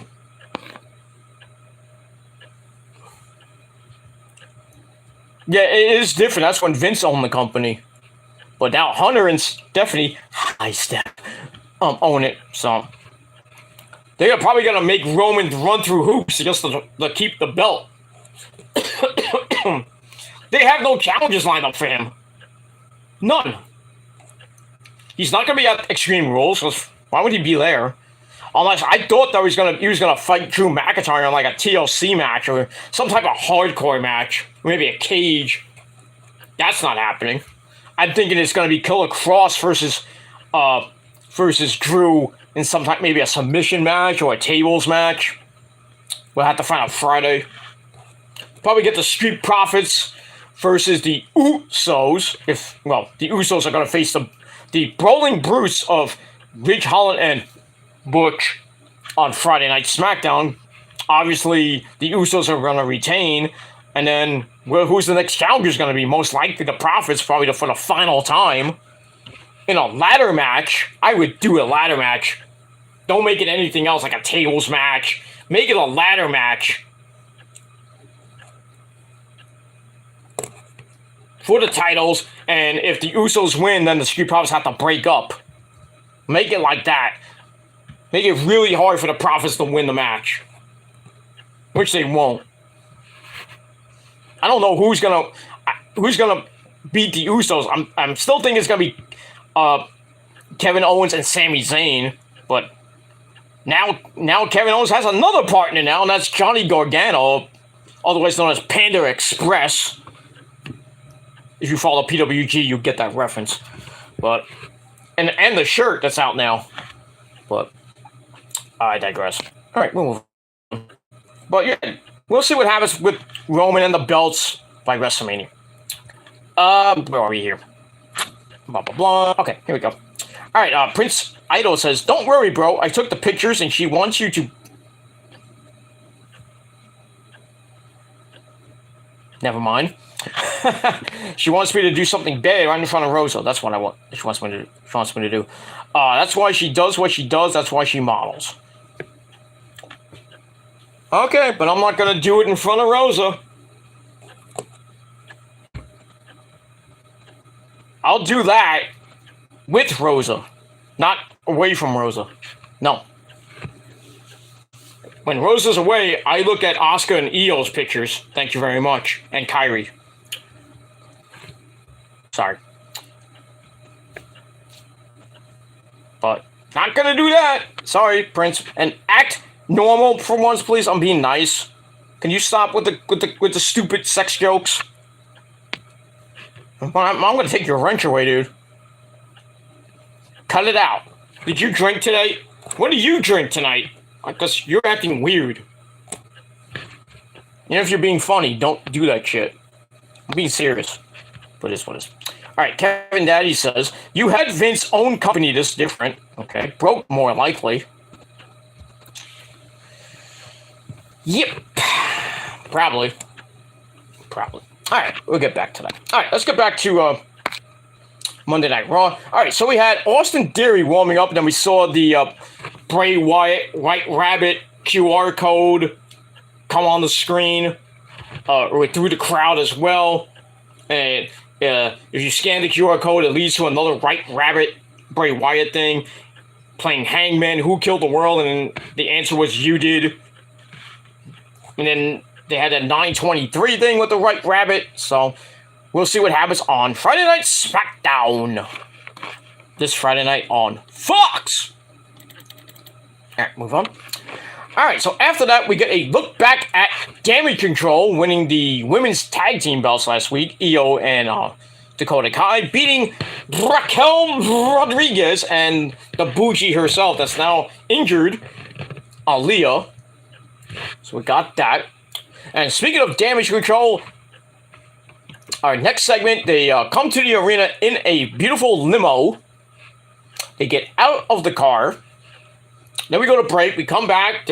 They come out to the arena, to the ring. All three of them looking hot, especially Io.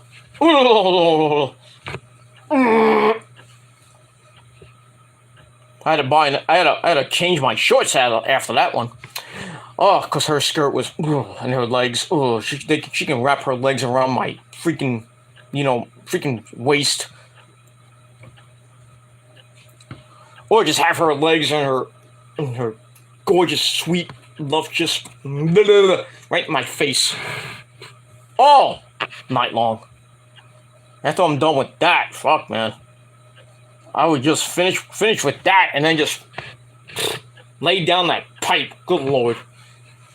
She'd be like, I love you long time. But we have sushi after. No, we don't have sushi. I'll have my own sushi. Before and after. If you get my drift. But anyway, they come out to celebrate winning their tag team titles last week. We got balloons. We got streamers. Hey, what's this, a Ring of Honor show? No. Anyway, so Bayley, don't give me a hug. The hometown girl brags about winning the titles and saying that I made this city a real champion, unlike the San Jose Sharks. Oh, no, you did not. But she's a Niners fan, so that's a plus in my book. She's a Bay Area girl. A Niner faithful. Good job, Bailey. I'd like to give you a hug. Even though you don't want hugs anymore, but I'll give you a hug anyway. And I'll just smack that big fat ass. But I digress. Anyway. Anyway, Io gets on the mic, gets a little promo time. Io starts ranting in Japanese, and I understood it all. She talked a little bit of English. She's like, "We are the best champions in the world!" Then she said some stuff in Japanese. And then she says, "Arigato, baby-san." I'm like, exactly.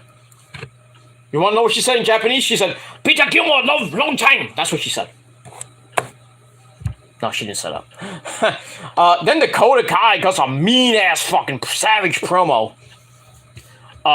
She doesn't think much of Alexa Bliss and Asuka. Then she like brags about Bianca Belair and, you know, being champion for over 300 days, and you know, really doesn't matter because finally she learned how to get pinned. Savage promo from Dakota Kai. And then Bailey brags some more about Bianca and Alexa Bliss and Asuka. Then they come out. Of course, you know, we have Bianca Belair. She's Bianca Belair. She plays for the hairs. Life for the hairs. Bianca Belair.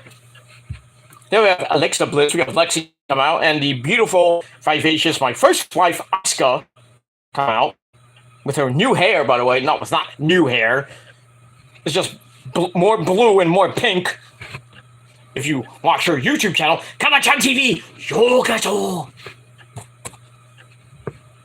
If you don't subscribe to Asuka, something is wrong with you.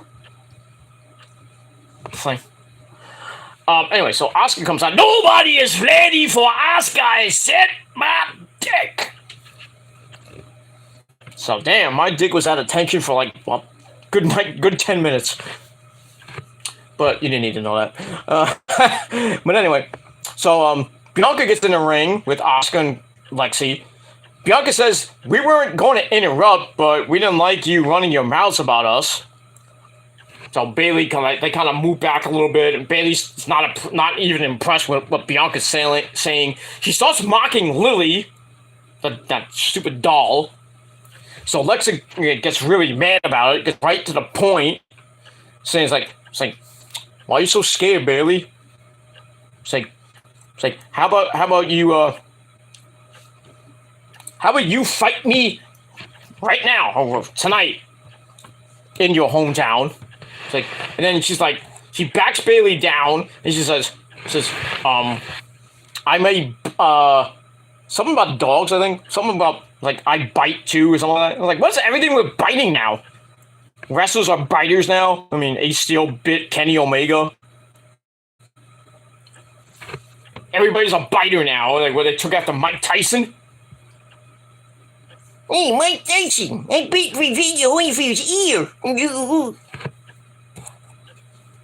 Everybody's a biter now, Jesus. So, I think she said like my bark is better than my bite, some shit like that.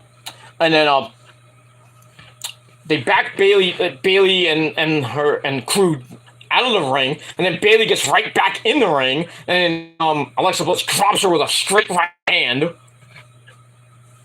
I mean, Io and Dakota Kai, you're going to just get in the ring right after and beat the crap out of Asuka and Bianca? You just let Bailey get knocked right out, then take her out of the ring? All right. For the main event, I don't know why this was the main event. We got Lexi and Bailey going at one-on-one. So we got that. All right, so I gave that 2.25 out of 5 stars, and that's it. All right, after that, we go to our, I believe this is our second match of the night. My good friend, Kevin Owens, coming out in this nice NXT, like old school NXT shirt, which I still have, by the way. Takes on Mr. Money in the Bank, which he really shouldn't have anymore, Austin Theory. Match was okay, nothing great. Should have been way better, but anyway.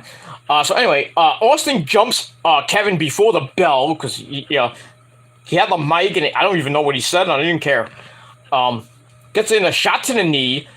Kevin says, right before the bell, and no, the referee's like, "Oh, Kevin, can you continue?" And then Kevin's like, "Ring the bell!" Dario Cueto. Whatever happened to Dario? And the last time I saw Dario was in MLW. I don't know what happened to that dude. He was under a different name, obviously. I think it was his real name or just another stage name. But, I mean, how can you go wrong with Dario Cueto back in Lucha Underground? 4 fucking seasons. Good shit. Good shit with a lot of good people on that show. And one of them, guess what? Guess who he was? Killshot. Who do you think Killshot was? Prince knows. Right, Prince? You know who Killshot is. Swerve. Ricochet was on it as Prince Puma. Ray Phoenix. And our good friend Pentagon Zero. Miedo was on the show. Ray Phoenix basically fucking almost banging Melissa Santos. Who was on that show. But that's how she met freaking Brian Cage, who somehow got with her, fucked that beautiful Latina pussy and gave her a kid. Fuck you, Brian Cage. No, I'm kidding. I actually met Brian Cage at an indie show. I just said hello, shook his hand, and said, "Hey, where's Melissa?" She's like, "She's home." It's like, damn. I wanted to just say hi to Melissa Santos. Give her a nice handshake. But yeah, Katrina there. Oh God, Katrina's so hot. Thunder Rosa was on it as what was her name? God damn, I forgot Thunder Rosa's name in Lucha Underground. Fuck. No, her name was not fuck. I think it was Cobra or something Cobra. I think it was Tribe. Oh yeah, we're back. We had the Black Lotus Tribe. We had freaking Paul London and the White Rabbit stuff, which is weird. Johnny Mundo. Or Johnny Nitro. We had that. Mil Mascaras and Katrina, of course. Sexy Star, the one that got blacklisted from wrestling. With doing stupidity, Rosemary. I think it was Rosemary. Well, she's gone. Bye-bye, bitch. That's what happens when you mess with the prophecy. But we had her, Max Striker, and Vampiro with commentary. Rey Mysterio was there for a little bit. Chavo Guerrero was there. Even our good friend Sami Callihan was there. Willie Mack. So many great wrestlers on that program for 4 goddamn years. Good not great ratings, but pretty decent, good shows. Sucks that the El Rey Network's no more, and Lucha Underground, what I thought was coming back as Lucha Azteca, but never came back. But anyway, move on. So anyway, Owen says, "Ring the bell," takes Theory down with some right hands to start, then some more right hands, knock Theory into the corner, goes for the cannonball, but Theory said, no. My good friend and yours, member of the prophecy himself, Fala. That's it. Also, they head to the floor. Austin sends him into the announcer's table. Did not hit Byron Saxton. Damn. But Owen sends Theory into it as well. Still didn't hit Byron Saxton. Bastards. Then we get the apron splash of doom by KO. He goes for it. Takes too long. Theory knocks him right down to the floor. Ow. So we go to break. We come back. Austin grabs a 1905 chin lock to keep control. Kevin fights back up, grabs a DDT, and then sets up a big-time clothesline. Then another one gets a near fall. Then he locks in a super kick. Well, he doesn't lock in, sorry. He hits a super kick to drop Theory. Then he goes up top and hits a beautiful swanton bomb for a near fall. Oh, he goes. Sorry. Oh yeah, he gets it. Gets 2. Theory gets his back up to crotch him on top. I guess he was going for another one. Or maybe the frog splash. I don't know. But anyway, Theory tries a superplex, and Corey Graves is like, you can't superplex Kevin Owens. Is like trying to headbutt a Samoan. You racist bastard.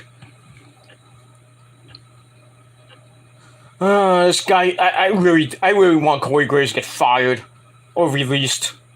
I'll take his job. I won't take Carmella, but I'll take his job.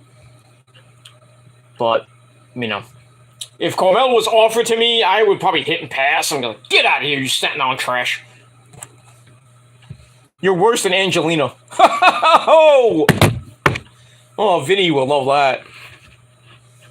Vinny Guadino. By the way, Dancing with the Stars started tonight, the 37th season. Good lord. 34th or 37th season. Jordan Sparks was on it. Obviously, she's going to win. Teresa Giudice of the Real House. I think she's in the Real Housewives of New York. Or Mob Wives, one of those shows. She's on it. Sam Champion of Eyewitness News is on it. Really? And Vinny's on it from the Jersey Shore. Oh yeah, Cavs are here. Yeah, buddy. You know, Paulie D's boyfriend. But I digress. Out of all of them, Vinny's the only single one left, which is sad. How can Vinny be the only single guy, and he's been with so many chicks since the Jersey Shore started? Dude, settle down with somebody. Get a girlfriend. Goddamn. You're a great man and all. You live in New York, and you're a fine-looking Italian, but not like that. But I mean, seriously, Vinny, can you get with a chick? I think Paulie D is. I don't know if he's still with that chick Nicole that was on the on the family vacation. I don't know if they were supposed to get. I don't know if they got engaged. I think they did, but I don't know if they broke up. So I don't know if Paulie D is single now. I don't know. Everybody else is married, with kids. I mean, Sammy's sweetheart's got a guy. Ron is single. Ronnie is single. I know that. He's dealing with fucking problems. What else is new? Ron, stop! The first season. Oh my god. First season of Jersey Shore was wild. Wild shit. I mean, Ronnie and Sam getting together. Ron, stop! And the second season was just even more crazier with that. And then, you know, Snooki getting punched in the fucking face. That pissed me off. Like, you like, some douchebag punched fucking Snooki. Come on now. Look, you didn't die. If I was, like, next to Snooki and I saw that, I would have freaking gave that fucking guy a Gilmore cutter on the fucking boardwalk. Fuck that guy, man. He got arrested eventually, but then he got out, and Snooki's like, he got out, he's gonna attack me again. And then everybody had to come to Snooki's defense. We love you, Snooks. Especially you, Vinny, right? You banged Snooki a few times. Bastard. What could have been? I could have been on that show. I would have loved to have been on that show. I wouldn't have just cared. I wouldn't have gone to the club that much. But I'm not working in fucking that stupid t-shirt store. Making t-shirts or trying to sell a t-shirt. Hey, what did you come in for? You like a t-shirt? I'm not gonna waste 8 hours of my fucking life working at a fucking t-shirt shop. Making t-shirts I can do, but I'm not selling a t-shirt. I'm not a salesman or anything like that. What it is, what it is. I mean, you know, hanging out with Snooki and JWoww. Just don't look at fucking Angelina. Maybe Sammy, but I could have hung out with Mike and Paulie D and Vinny. Cooking Vinny out. Well, not Vinny, sorry, Ronnie. Get Ronnie out. Get out of here, Ronnie. But imagine me and Sammy's sweetheart getting it on. Jesus Christ. She'd be like, Peter, stop! I'm like, no. Bang! You know? I digress. I'm going nuts. It's the bait. I gotta get out of here. Anyway. Speaking of big boys, we got Big Boy in the chat. What's up, Chase? How you doing? 1:30 in the morning where he lives. He's like, "Sup, Pete? Well, what's up with you? Good video tonight with about the world heavyweight title, the big gold belt." So, go watch that video on Chase's channel. Also plays Fortnite on Twitch. Not a big fan of Fortnite, but it is what it is. I don't know, Chase, to be honest with you, I don't really watch you on Twitch, but I mean, I have watched your shows on Twitch. I have been in the chat a few times, but mainly if I go on Twitch, I'm watching Adam Cole. Because I'm a fucking Adam Cole mark. But I'm Mia Yim from once in a while, Mia Yim, once in a while, you know, the Hardys, you know, well, Matt and Rebby Hardy basically having sex. No, I'm just kidding, they don't. I have seen Kip Sabian one time. I said hello. Chris Hero, I've been on his show a couple times. Who else? I'm subscribed to Claudio. I don't watch him though, but Jessica Havoc. Rosemary has Twitch, but she hasn't been on Twitch in a long time. I don't know why. Courtney Rush, otherwise known as Rosemary, my demon assassin, my demon bride. Member of the Prophecy, the one who basically made the prophecy next to, well, besides me. She put her stamp of approval on it, that's why it's real. But if you think it's still fake, prove it. Prove it's fake. I already proved it with receipts. Because I proved everybody wrong.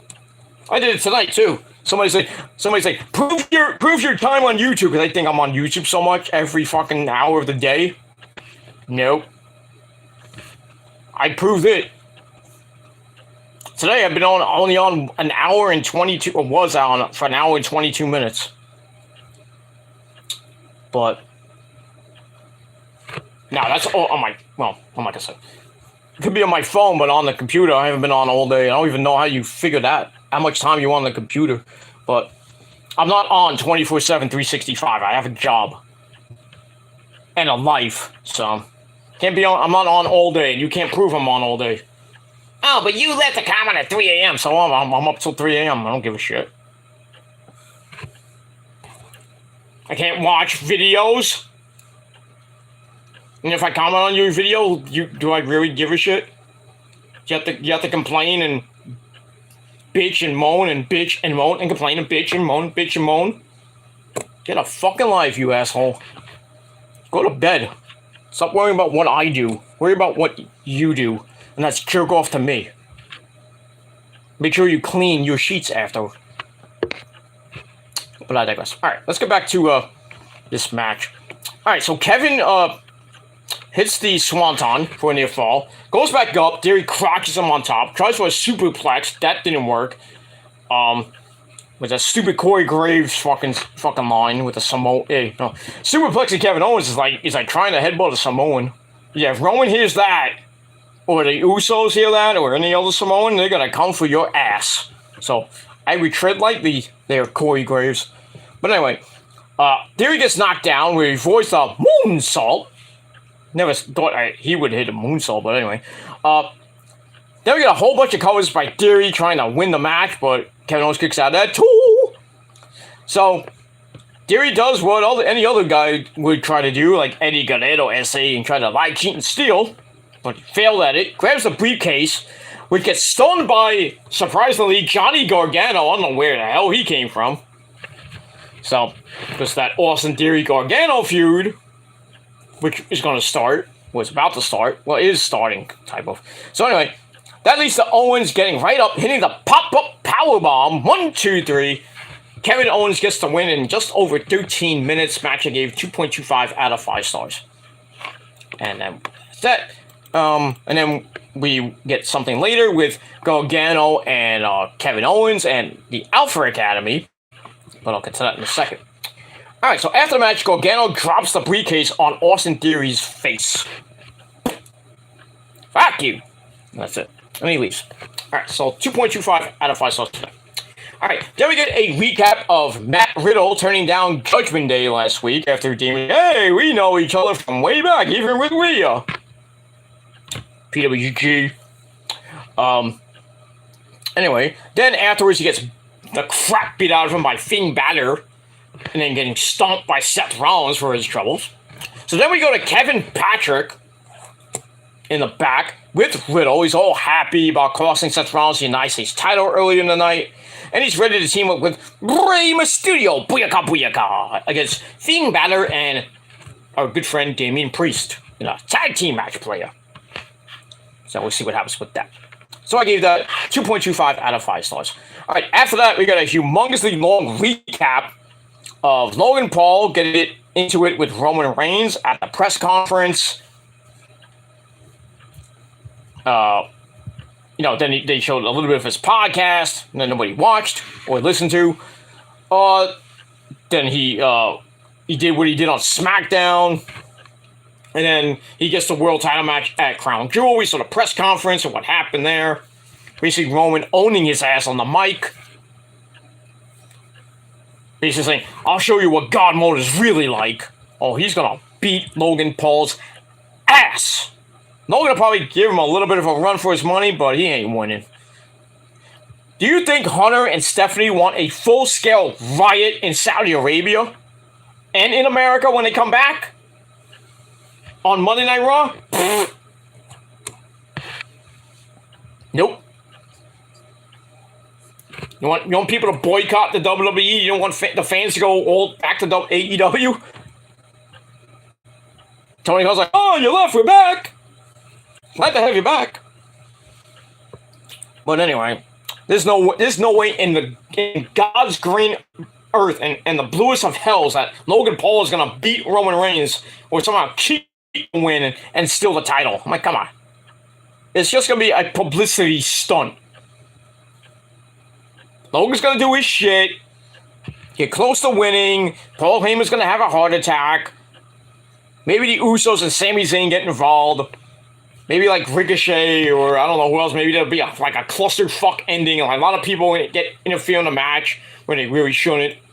And then somehow, someway, Roman gets up, hits the spear, 1, 2, 3, holds the belts up, and Logan Paul's like mush on the mat. Big polish on the mat. And then Roman probably come out on Monday right after Crown Jewel. I think that's the November the 7th show. He comes out, it's like, who else is gonna face me now? Who else do I have to smash? And then maybe Killer Cross comes out, maybe Braun Strowman. Not that we need another Braun Strowman Roman feud. Because Roman smashed him too. I'd rather just see Roman versus Killer Cross at the Survivor Series. But then again, they'll probably do a bloodline. Cody. Well, can't be Cody. They'll probably have the bloodline in a 5-on-5 War Games match.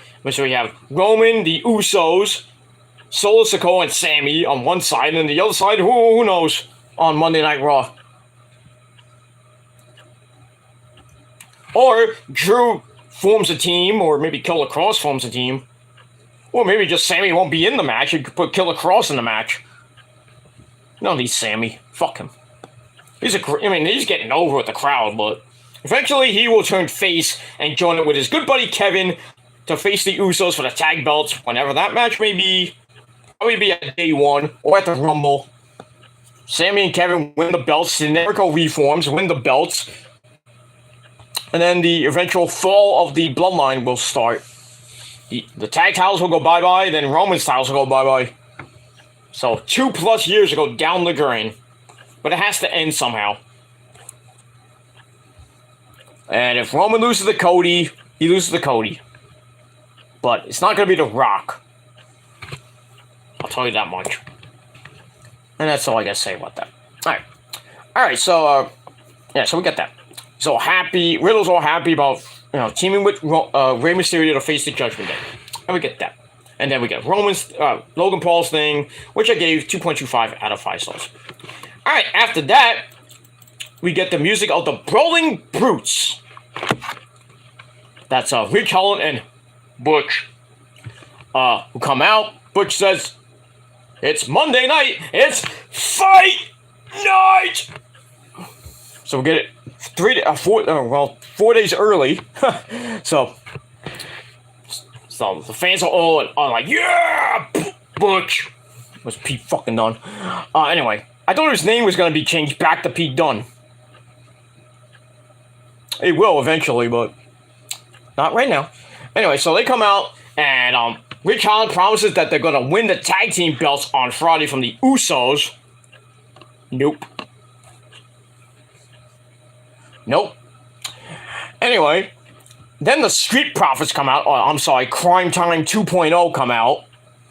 Montez Ford and Angelo Dawkins, those idiots, they come out, saying that the Brutes beat them 3 times. But they beat all the 3 other teams, I should say, in that Fatal 4-Way match on SmackDown last week. But they haven't beat them, so let's have a match. Let's see who's better. Why not? Let's have a Teddy Long special. Alright, so I gave that 2.25 out of 5 stars. Then we get to the match, which lasted almost 14 and a half minutes. So it starts out with Rich Holland starting Fast and Furious, grabbing a really old school nerve hold on Dawkins, runs him over with a shoulder block. Then a blind tag brings in Montez Ford for a big crossbody, and then Butch comes in, works on the fingers, snaps those fingers. Montez drops kicks him his way out of trouble, gets the hot tag to Dawkins, who gets his fingers cranked. Oof. Ugh. What's worse, Pete Dunne doing that or Marty Skull breaking those fingers? Ugh. Creepy. I cringe every time I see that. But anyway, then it goes back and forth for a little bit. Then the Brutes do a Sheamus impression with the forearms to the chest. Boom! The forearms to the chest of Boom. We get that, the 10 clubs of Doom, as I call it. As we go to break, come back, Butch still works on the fingers of Montez Ford. Ford fights his way to his feet, hits a DDT. Gets another hot tag to Dawkins, who cleans house. We get the silencer by Dawkins against a near fall on Rich Holland. Then more house cleaning by Dawkins until Butch comes in off a blind tag, kicks Dawkins in the face. Ow. That doesn't keep the big man down as Montez Ford comes right back in on another blind tag. They hit the Doomsday Blockbuster on Butch. They hit that. Then a big running flippity-dippity-doo by Montez hits the Brutes. And Montez is all fired up. He's trying to do the Ultimate Warrior on the ropes. The Ultimate Warrior. So he does that. They go for another Doomsday Blockbuster. It gets broken up. Then a kick to the head, Northern Grit clothesline combo. Finishes Montez, 1, 2, 3, 14 and a half minutes. Match was alright, 2.5 out of 5 stars. So the Brutes get the win, gain the momentum, and we'll see what happens on Friday Night SmackDown for the tag team belts that they will not win. But they should give the Usos a good fight. Because it's Friday night, and it will be Fight Night again. That's that. Alright, then we got a recap of the Judgment Day taking out Hey kids, it's Edge. Last week, pulmonizing his knee again. And now Edge is out with a grade 2 knee injury. We don't know how long he's going to be out. Probably till the Royal Rumble at most, but we'll see. That's that. Alright, that leads to Sarah Schreiber with Rey Mysterio saying that he loves Dominic and everything he has done has been to make it better for his son. Well, we all know who his papi is, right? We all know who he is. Eddie Galero, let's say! Hey, how you doing, mommy, mamacitas, and muchachos, and you great people out there. Eddie Galero, let's say, Latino Heat. How you doing, Eddie? I do fine, let's say. How you doing? I'm doing pretty damn good. So anyway, Dominic is your son, right? We all know that. That's right, let's say Dominic is my son. I told you way back in before I died. Well, sadly, you died. Well, you're here now. That's right, I'm here. Okay. But Dominic is my son! What is Ray doing saying that Dominic is his son? I don't get it, I say. I don't get it either. But we don't know who his mommy is now. Rhea Ripley. Oh, I love Rhea Ripley. She's a very hot, sexy mamacita. Not as hot as my mamacita China, but she's a very hot lady. Well, she is hot. Kind of gives me those gothic vibes, but, you know, it is what it is. Speaking of Rhea, why wasn't her theme song played tonight? The new theme song by Chris Motionless on Motionless and White. It came out today. They put it on Spotify and YouTube and everything. I heard it. It's a banger. Well, couldn't she just come out by herself with a new theme? I guess we have to wait. Stupid. Too stupid. Come on, Hunter. You look so fucking cute. Western cat, look at this. Hold on, let me get this. Look at this. Look at this fucking cat. I look cute, but leave me alone, you fucking asshole.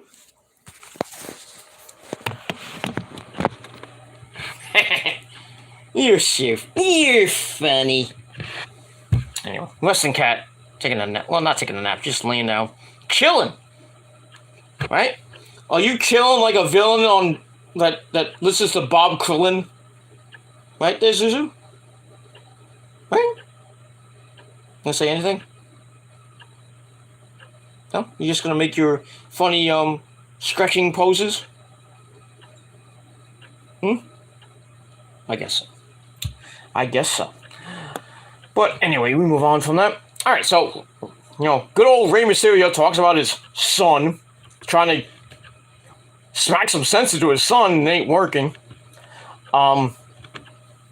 He says, not so much for the rest of Judgment Day, and then, you know, hypes the match with Judgment Day. Then Matt Riddle comes in and says, it's time to take him out.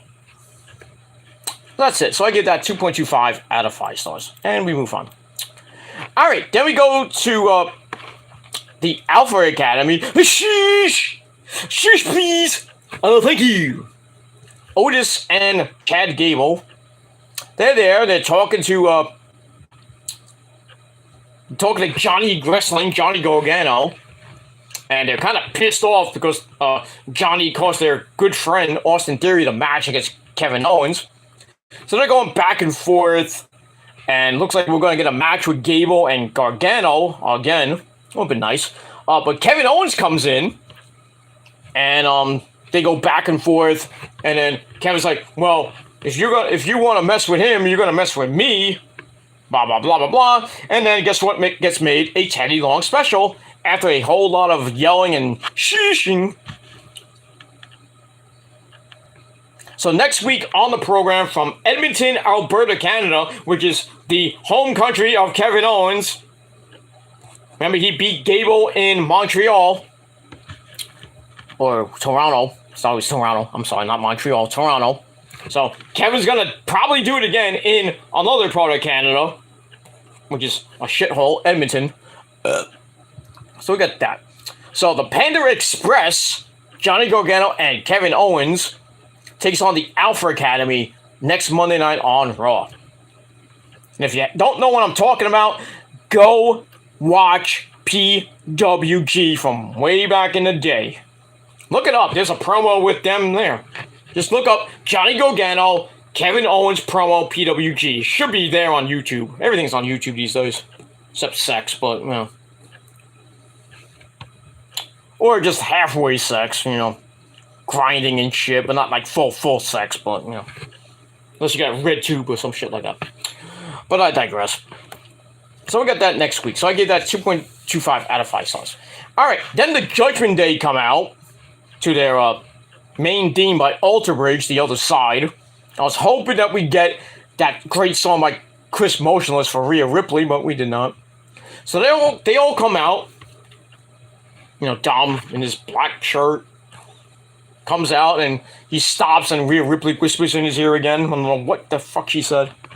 I think I do know what she said. She's like, "You were great last night. I'm gonna fuck your brains out." Most likely. But anyway. So to get in the ring, they're very proud of Dom for standing up to his dad. and fighting his own battles, getting out of his shadow. Then they're so happy with him, they take a selfie. I mean, not a selfie. They take a commemorative family photo. Then we got a ringside photographer, obliging, to take the photo. Took you that long to fucking take the photo there, dude? I guess he tried to get a good shot with the lights. Moron. Anyway, Dom gets on the mic and he got humongously booed out of the building. But man, he got booed. Probably the... Wow. For a guy that just turned heel, he got booed severely. They hated him. I was like, damn, you're getting the Vicky Guerrero treatment? That's not even your mom! That was your... that was your mom. But now you got a new mommy. That's Rhea Ripley, so... But anyway, we get that, and then, Rey Mysterio and, Matt Riddle come out. We start the match, which, lasted 16 goddamn minutes. But it was kind of back and forth, you know, Rhea Ripley suplexes Riddle on the outside. Ow.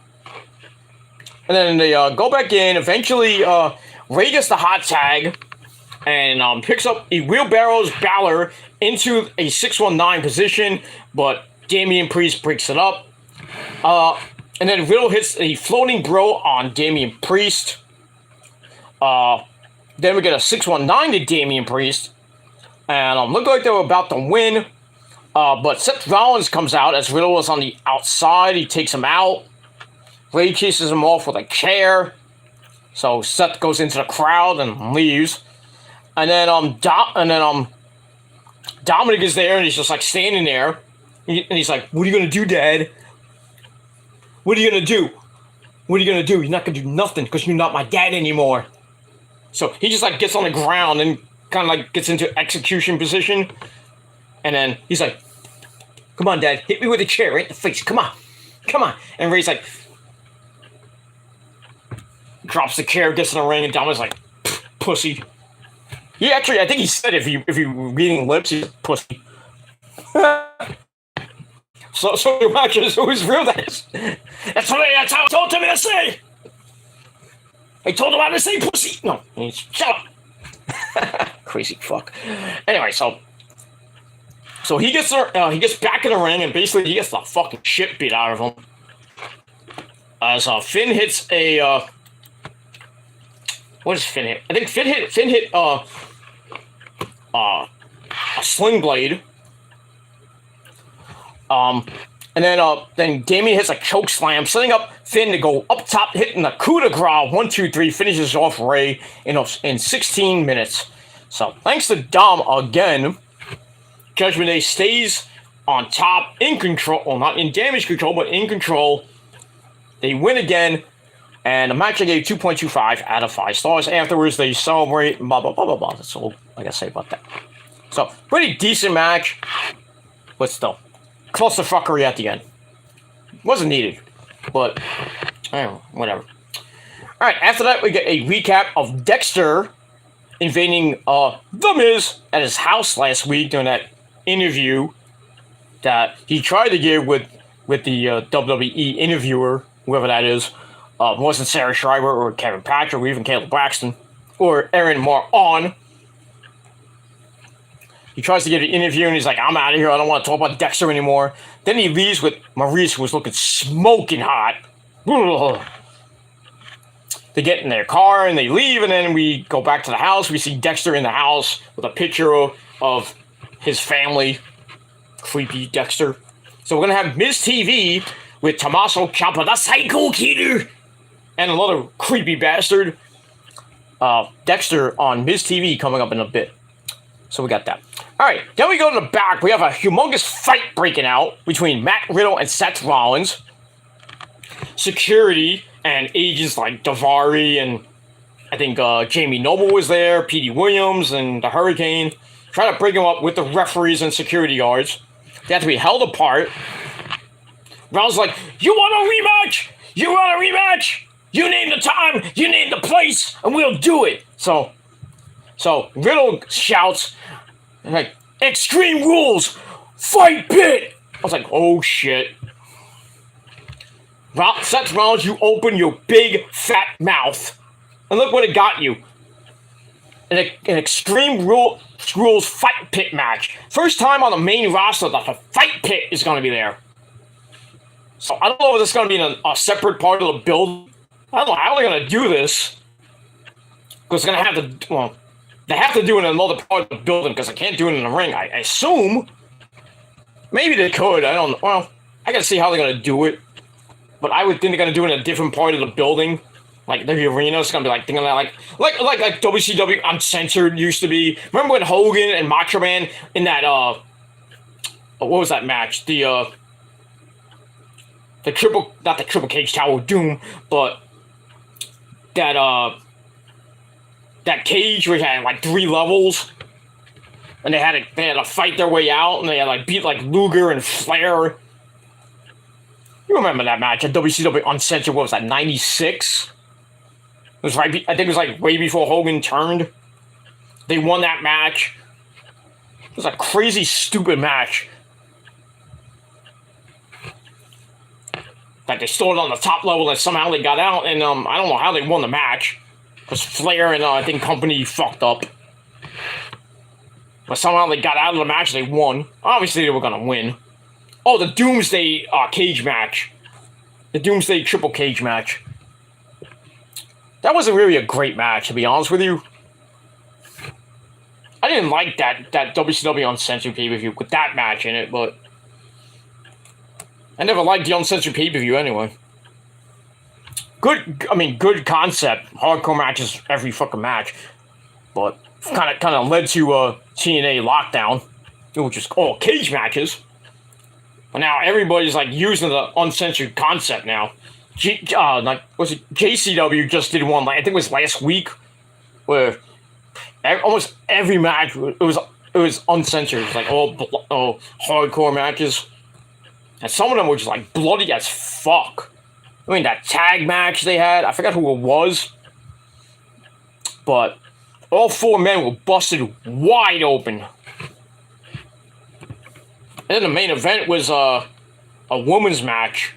I forgot who was it. It was Jungle Kyoto against Masha Slamovich. That was great. Not hardcore, but it was a great finishing match, but still. But yeah, October the 8th and 9th, GCW will be back in the Showboat Arena in Atlantic City for Fight Club. And the match of that show is Moxley, Nick freaking Gage. I think it's 2. I think it's 2 or 3. No, 2. I think it is for the GCW title. And if Nick Gage doesn't win, he's basically done. He's gonna retire his career versus title. So I would think Moxley's gonna win, but then again, I would like Nick Cage to win, so we can still see that freaking bastard keep going. The hardcore deathmatch king, next to Matt Tremont, of course. And damn, I mean, I saw a Matt Tremont match. I don't know.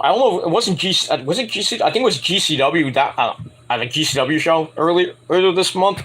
Damn, I think he took a light to really bad. He had a big, humongous freaking cut on his freaking cheek. I thought his jaw was gonna come out. I was like, shit.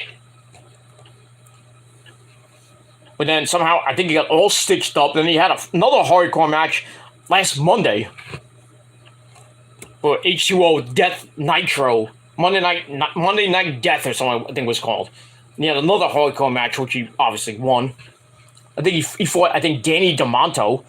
Mikey Mitten's dad.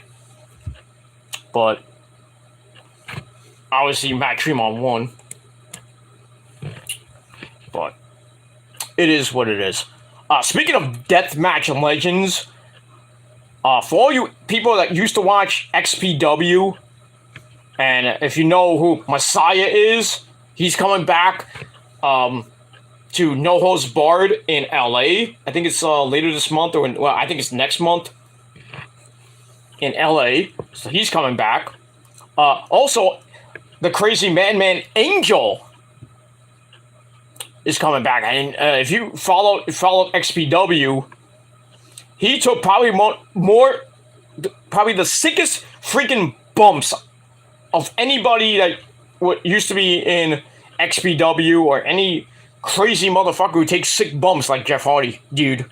But he took freaking bumps from the top of the freaking arena, certain arenas, through like light tubes and barbed wire.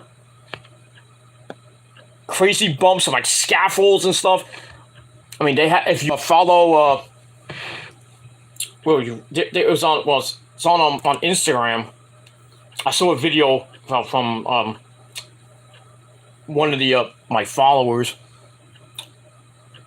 I think it's MDK Club. It's like Nick Cage's fan club or something like that. I think it was. They show a lot of hardcore stuff. Blah blah blah blah blah blah. So they were showing Angel coming back. I don't know. I forgot what promotion he's coming back for. But they were showing like a highlight video of him. And at the last image you see is him jumping off the 50-foot free fall scaffold into the ring, and the ring just blows up. Crazy. That guy's a crazy motherfucker. Just like Messiah, and he's done that too. Those crazy free fall matches where the ring explodes. Because XPW was shit back in the day. Well, remember the good one? Nick. Jerome. Motherfucker, you summoning me, motherfucker? No, get out of here. Motherfucker, get out of here with that sight. Get that fucking thing away from me. Well, we all remember New Jack versus Vic Grimes, where New Jack almost killed Vic Grimes if the ring wasn't moved 2 feet. That free 50-foot scaffold match, where they called it the free fall match, and they had like 3 or 4 in them in XPW history. And XPW is back, so I wouldn't be surprised if they do that again. But anyway, yeah, so they showed that, and I was like, damn, Angel's back. There's some spots where he, like, should have died, and he should have been in a wheelchair by now. But somehow he's still wrestling. He's coming back. Like the Messiah, too. Not like the Messiah, but the wrestler name Messiah. But, get that. But anyway, we'll move on from that. Yeah, so we get that. So we got the Fight Pit match making its debut on the main roster with Seth freaking Rollins and Matt Riddle, who is a MMA fighter, so this is right in his wheelhouse, and you know he's going to win the match anyway. He's going to beat the fucking shit out of Seth Rollins in the Fight Pit. This is the 3rd Fight Pit match. I think it's the 3rd one. I forgot the first one. I think the second one was what was the second one? I think it was Ciampa. I think Riddle was in the first one. Riddle was in the first one. I think with Pete Dunne. I think. And the second one I think was with Ciampa and Riddle. I think, or Ciampa with somebody. So this is, I think, the 3rd Fight Pit match. So there you go. So Hunter's bringing a lot of stuff that was from NXT back in the day when he used to run NXT. Like the Fight Pit match is coming to the main roster. Now War Games is coming to the main roster. And now the Heartbreak Kid Shawn Michaels now is hopefully bringing back Black and Gold. He's bringing back takeovers are coming back. We don't know when the next one is. Maybe Halloween Havoc, but if they call it NXT TakeOver Halloween Havoc, or they just call it Halloween Havoc. But I don't know when the next actual TakeOver show will be. I would think if they do TakeOver, they bring it back. I think it will probably be in November sometime. Maybe before the Survivor Series. You know, that's on a Saturday, so they might do a Sunday NXT TakeOver pay-per-view. But then again, I don't know. But we'll see. But from what I'm hearing is that NXT Black and Gold, I know they changed the logo, but they still can probably call it 2.0. Or just call it NXT, just Black and Gold, but it won't be Black and Gold just yet. That's what I'm hearing, but we'll see. So, I can't wait. That's the only good match I'm actually looking forward to for this fucking pay-per-view. Is the Fight Pit match. And there you go. Alright, so I gave that 3 out of 5 stars. And actually, I take that back. 3.5 out of 5 stars. Just for the fact that it was a Fight Pit match we're going to see. And we'll move on. Alright, we got to get out of here because it's almost 3:14. I'm not going to 5 o'clock again. So, we'll move on. And if you don't like me going long hours, fuck you. At least you stay up with me. Anyway, all right. Then it's time for Ms. TV with The Miz, and the Psycho Killer, Tommaso Ciampa in his corner. Miz wants to know what Dexter Lumis was thinking when he invaded his home last week. He was sober, and then he goes on talking about celebrating his daughter Madison's 3rd birthday. So happy birthday to Madison, 3 years old. Monroe is 2, so she's going to be 3 years old probably, I think, later, early next year, I think. And they had a Minions-themed party, and he was so freaking out of his mind. He was like, so worried about that Dexter might be one of the Minions. He talks about punching one of the Minions out, and then all the kids like, "You hurt Stewart!" Stewart Little? No. Jordan Little? No. I'm just kidding. What's up, Jordan? But I digress. Anyway, so he talks about that because he thought it was Dexter, and he says this has to end now. So he calls out Dexter. Dexter obviously doesn't come out. He looks to the entranceway, doesn't come out. He's looking to the hard camera, doesn't come out. He's looking around for Dexter. I don't know where Ciampa went, but then we see a knife or a dagger just like pop up out of the ring, and we know it's Dexter. So he's poking the thing, and he finally cuts like a hole through that, and then freaking Miz is like walking around, and then we see he's like right at the hard camera, and then we see Corey Graves on this side say, "Over there, he's over there." And then Miz turns around, right by where the hole is. I'm like, you don't see the hole? Can you find the hole these days there, Miz? Well, let's ask Maurice that question. Well, I guess he could because he gave her 2 kids. It's still banging that sweet French Canadian ass. Oh, you fucking asshole. It should have been me. It should have been me. But I digress. So he sees that, doesn't even look at it. I don't know how he could miss the hole. But I digress on that. And then we see Dexter pop his head out, grabs Miz, tries to pull him down to the depths of hell, like the Undertaker or Kane or Bray Wyatt or the Fiend. Ciampa makes a save, knocks Lumis back into the hole, but that doesn't work as Dexter pops his head back out. And then kind of chases off Ciampa and the Miz. They leave scared shitless.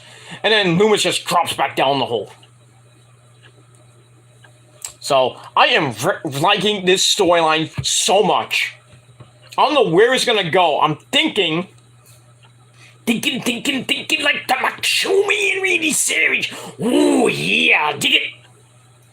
So, I'm thinking it's going to lead to maybe a one-on-one match, or possibly it leads to Maurice getting back in the ring for a intergender match with the debuting Indy Hartwell, and then we'll get an Index type reunion on Monday Night Raw. Whenever that is, I don't know. But then again, I think it's going to be a one-on-one match at Extreme Rules and probably some weird stipulation. I don't know what they could do. They're not going to do like a Firefly Funhouse match. They'll do some weird Dexter Lumis type themed match. Maybe the object to win is take your opponent down inside and down through the ring. I don't know. Like a trapdoor match or something like that. I don't know. So we'll see what happens. So I gave that 3.5 out of 5 stars. I'm very intrigued with this storyline. It's working. It's good. It's good. Shows the power that Hunter has and that creative mind of his. I mean, it's what it is. All right, after that, we see Judgment Day in the back, happy with their win over Ray and Matt Riddle. They're all ready to go out celebrating, and Dom's all happy. He's like, "Yeah, let's go out and celebrate." And Rhea's like, "Yeah, we're gonna celebrate, all right." So blah blah blah. They kind of joke with each other. It's like, "Man, let's go celebrate." Blah blah blah. And then we find out that Damian Priest is fighting Matt Riddle next week. Okay, don't care. So they're going to leave, and then Finn says, they stop, and then Finn sees somebody. He's like, hold on, guys. You guys go ahead. I'll be right. I'll meet you at the club or something like that, or at the hotel, whatever. So then the camera pans over to someone we haven't seen in a while. That's the phenomenal AJ Styles. with his nice hair. So Finn and AJ kind of have like a reunion, because we haven't seen AJ since when was the last time we saw AJ? I think it was at SummerSlam. Blah blah blah blah blah blah blah. Yeah, I think it was no, was this? I think it was SummerSlam or maybe the before SummerSlam. That weird 6-person tag with AJ and Liv Morgan and Finn against Rhea Ripley, Damian Priest. No, it was Edge, Damian Priest, and I think Rhea Ripley. I forget. Whatever. But anyway, they meet, and AJ doesn't like what Balor has become, and Finn's like, "You want to fight it out? You want to fight? You want to fight?" So they tease a fight. I'm like, "Yeah, let's do that." But I'm like, nah, I don't want to see two former Bullet Club guys go at it. But anyway, Balor then hugs him. Why not? And then he says that the offer is still on the table, and he just like throws up the too sweet for the love of God, guys. So then AJ just glares at him. Is not happy. So, I mean, we'll see where this goes. Maybe AJ gets back involved in this storyline. But we'll see. I think AJ should turn heel because really he's not going anywhere. He's not doing anything. So put him in the Judgment Day as a heel. And then you really just take the Judgment Day name out, bring back the Balor Club. I guess you have to call it the Balor Club because you can't call it the Bullet Club. Obviously, for obvious reasons. But Mr. Robari would have a field day with that. Oh, you stole my name! I give you all money! Whereas that's not, Mr. Obari does not own the name. Balak Fale owns the name. Really, Finn owns the name too because they created it. And then they just went from there. With all the memories they've had, which is crazy in itself. The Good Brothers, the Guerrillas of Destiny, Cody Hall, the late great son of the late great Scott Hall, Chico. Jeff Jarrett was even in it for like a second. AJ, Kenny, the Bucks, we all know that. Adam Cole, baby, Hangman Adam Page, Cody, Jay White, who's kind of still in it, though he's not, but I mean, actually he is, but we haven't really seen much of Jay White in the Bullet Club these days. Really not much of the Bullet Club, even in Japan. All you see in Japan is really Evil and what's his name? Yujiro Takahashi and I think Gato. Not Gato, somebody else. I forget who it is. But they're fighting, I forget who they're fighting. And now they're like fighting in some weird, stupid matches now. Like, I think I saw one on New Japan World. Like, Evil and Yujiro get locked, and another guy get locked in a dog cage. I think it was against Toru Yano, that idiot. Or I forget who it was, but I think it was either Toru Yano or somebody else. But now they're starting to do weird stuff like that. They're going to have like they used to call it the House of Torture. But now they're having matches where you have to put your opponent in a dog cage. Oh boy. And you thought the weirdness of Japan, I mean, if it can get any weirder, with all the craziness that, those bastards do and the hardcore stuff, which is now kind of being brought into Japan, New Japan, I should say. I mean, with the Deathmatch King, the crazy monkey himself. And he's coming to the States, I think, soon. Oh boy. That guy, what's his name? Drew Kasai, I think his name is. The crazy monkey himself. Oy. A deathmatch legend. I mean, if New Japan got that hardcore, I would watch it more often than I do. I would, like, fuck AEW, I'm watching New Japan now. Oh, shit. All the crazy barbed wire stuff they could do and FMW-like stuff. Maybe they get Onita. And his craziness with the rockets and everything that don't work half the time. But then he gets hit with a rocket, and he gets hit with a barbed wire exploding baseball bat in the stomach or the face. Because Onita's crazy like that. But it is what it is. All right, let's finish this off. Anyway, so might get AJ and Finn Balor in a match, and then maybe AJ may turn on the fans and join up with Balor and the Balor Club. Not that they need more people, but they want to make it a big, humongous faction like the Bloodline is. I say do it. You have Finn, AJ, Damian Priest, and Dom, and then Rhea Ripley's the fifth person as a female character. Let's see what happens with that. Alright, so I gave that 2.25 out of 5 stars. Alright, then we get a nice little video on Ms. Bliss, Alexa Bliss, and her little career. The little 5-foot goddess. She's not really the goddess anymore. She's kind of like Alexa Bliss. That's it. Not the goddess anymore that she used to be. Or the demon goddess. Well, I call her the demon goddess, but, evil Ms. Bliss. Or we all know as Sister Abigail.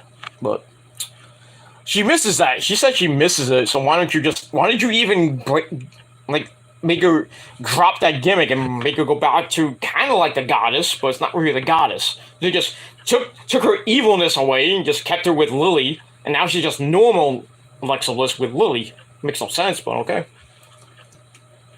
Alright, so then we get to the main event. Bayley in her hometown taking on Alexa Bliss. We've seen this before. Basically, everybody at ringside. No, Bianca and Asuka at ringside for Alexa, and then Io and Dakota for Bayley, and it was a pretty decent match. Bayley was working on Alexis's leg. At one point, gets rammed into the announcer's table. But she's fine enough to hit a flippy dippity doo as we go to break. Match didn't last that long, 14.5 minutes with commercials, of course. We come back. Alexa fights out of a leg lock, manages a standing kind of moonsault. Ish for a near fall. Then we get an exchange of roll-ups for a near fall. And then Bayley hits the Bayley the belly, which we haven't seen in a long time. Usually that would have won the match for her, but she hits it, then she hits 2 more, goes for the looks to go for the cover, but somehow she kicked out. Alexa Sunset flips out of the corner, gets the same, and it's time for everybody else in the ring to get in because it's Clusterfuck Monday. So we get that. Dakota Kai offers a distraction, and then Io knocks Alexa off the top rope. And then Bayley picks her right up. Boom! Rose plant. Quick rose plant. 1, 2, 3. Bayley gets the win in her hometown. You really thought she was going to lose. Was it Sasha Banks? Remember when Sasha came to Boston? I think the first time she lost? In Boston? That did not sit well with the fans of Boston, and didn't really sit well with Sasha Banks either. And we don't know if her and Naomi are coming back. We still don't know if they're coming back. They're on the roster page now, but if they're coming back, we don't know. And when? I'm thinking probably at the Survivor Series in that War Games match. I'm thinking it's going to be Damage Control. Io, Dakota, and Bayley. Probably teaming up with 2 other people. I don't know who those could be. Probably Rhea Ripley and somebody. Maybe it'd be either Ronda or Shayna. Or they could just be Damage Control and Ronda and Shayna as a tag team, which that might happen. I want that to be a one-on-one match. Still, my comments still get likes on my good friend Fan of YouTube's page on that video. Still going up, those likes on that comment. And a lot of people still commenting on it. I'm still getting notifications like that on that comment. I think I got last check I was almost 23 comments. Well, with mine included, but still. Over 220 likes. And I didn't like it by myself, so you can go fuck yourself if you think that. Anyway, we move on. So where was I saying? So she hits that. Talking about. So probably at War Games, we could do maybe Damage Control, Ronda and Shayna, taking on Bianca, Alexa, Asuka, and maybe Raquel Rodriguez and Liv Morgan, maybe? Do something like that. Some type of variation of those women in there. But we'll see what happens with that. All right, so Dakota Kai wins. Match I gave 2.25 out of 5 stars. Time of the match, 14:36. Wasn't right home, anything right home about. So Bayley wins in her hometown. You really didn't think she was going to lose, right? So anyway, after the match, Io and Dakota come in. They beat the crap out of Lexi. It looks like she had a broken nose when she was grabbing her nose because it was so quick that Bayley hit it. So they lay her out, and then Bianca and Asuka try to come in. Asuka gets beat up, and Io hits an assisted moonsault on her. I'm like, no! Why'd you do that to your best friend? Why? You know, that kind of upset me a little bit. And then Bianca tries to come in. She did some damage, but the numbers getting called up to her. 3-on-1, they beat her down, and Bayley hits like a forearm right to the face, knocking Bianca out. Then she picks her up, hits the rose plant, lays her out. Then she gets the mic and says, "I want you!" at Extreme Rules for the Raw Women's Championship. So there you go. There's our third match announced for the pay-per-view. So we got Riddle versus Seth freaking Rollins in a fight pit match. We got Ronda Rousey against Liv Morgan for the SmackDown Women's title in an Extreme Rules match. And now we got Bianca Belair versus Bayley. Probably be a stipulation added to that. I don't know what it will be. Maybe a chairs match or some type of weird stipulation that'll be in that. Maybe like a steel cage to get damage control on Asuka and Lexi out of the way. It's probably maybe a steel cage, but we'll see. Hopefully Bayley wins. I'm getting sick and tired of Bianca with the belt. I think it's time for her reign to end and Bayley's to get her title back that she really never lost. So Bayley will get the belt and probably hold it till who knows when. And probably, who loses to? I don't know who she'll lose to. Maybe, I'm thinking, well, you're going to need a face. So I'm thinking it might be Lexi. It might be Asuka. Then again, it could be a returning Becky Lynch. Because remember what happened at SummerSlam? She stood with Bianca. So when Becky comes back, most likely either at Day 1 or the Royal Rumble, we'll get that. And then I think we could possibly get, which was hyped for a little while, Becky versus Ronda, maybe to unify the women's title. Because I think Ronda's going to win at Extreme Rules in her type of match, Extreme Rules. So Ronda's going to win the belt, hold it to WrestleMania, and just wait for Becky to win the Raw Championship. And then we'll get one-on-one Becky versus Ronda at WrestleMania 39. Probably be night 1.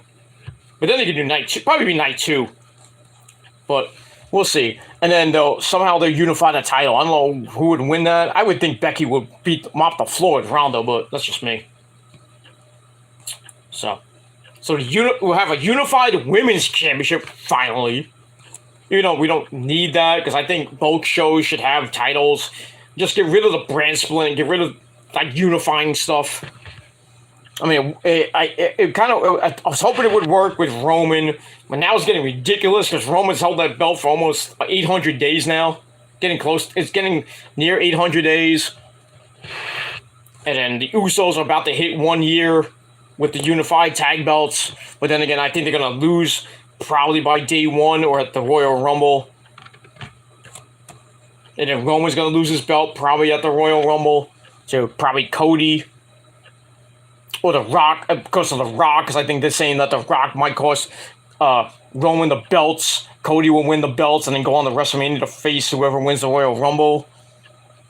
And then we'll get Rock and Roman will just wipe the floor with The Rock. Get revenge. That'll probably be on night 2. Most likely be night 2. And then that'll probably be it. So that'll probably be your 3 matches that I could think of if I was the booker for WrestleMania.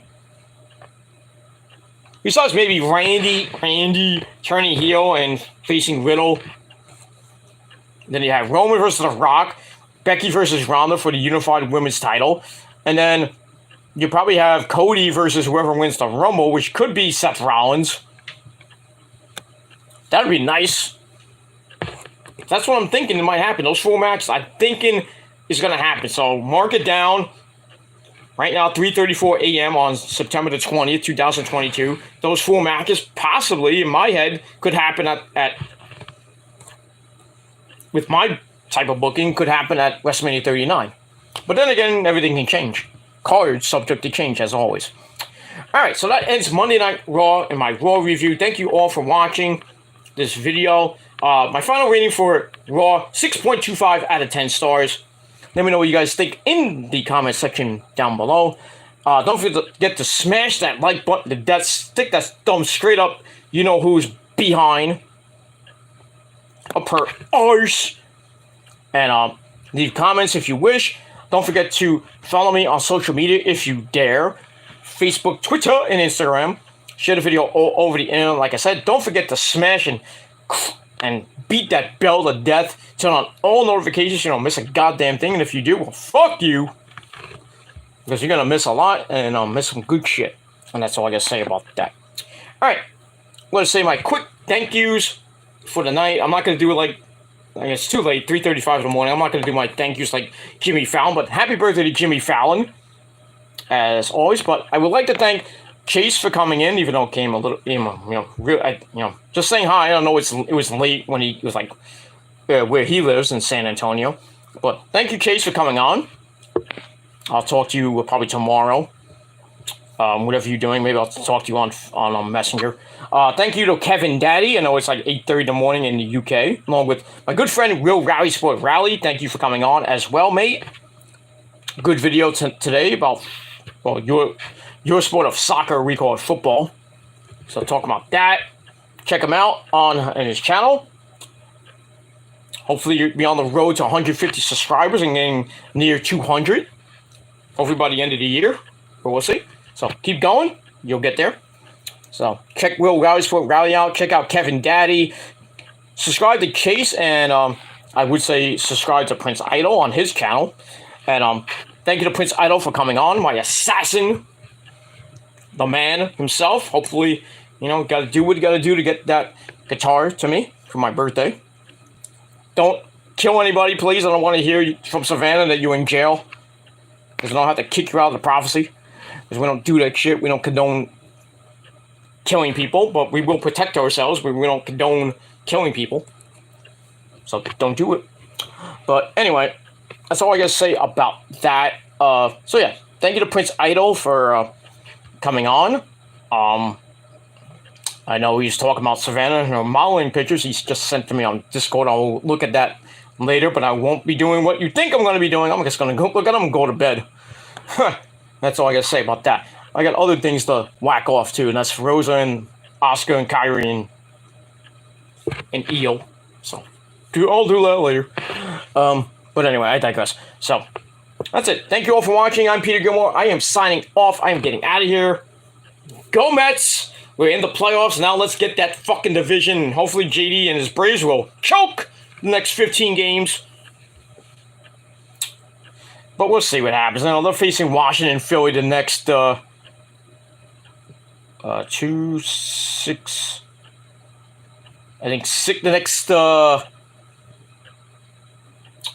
next 6 games, I think.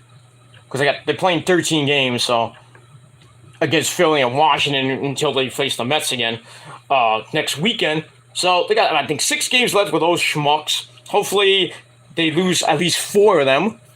And the Mets got 2. They got tomorrow and Wednesday afternoon in Milwaukee, which means the good land. Then they go to Oakland. They should sweep Oakland, or at least take 2 or 3. Then they come home from Miami. That's going to be tough. Then they go to Atlanta, which is even tougher.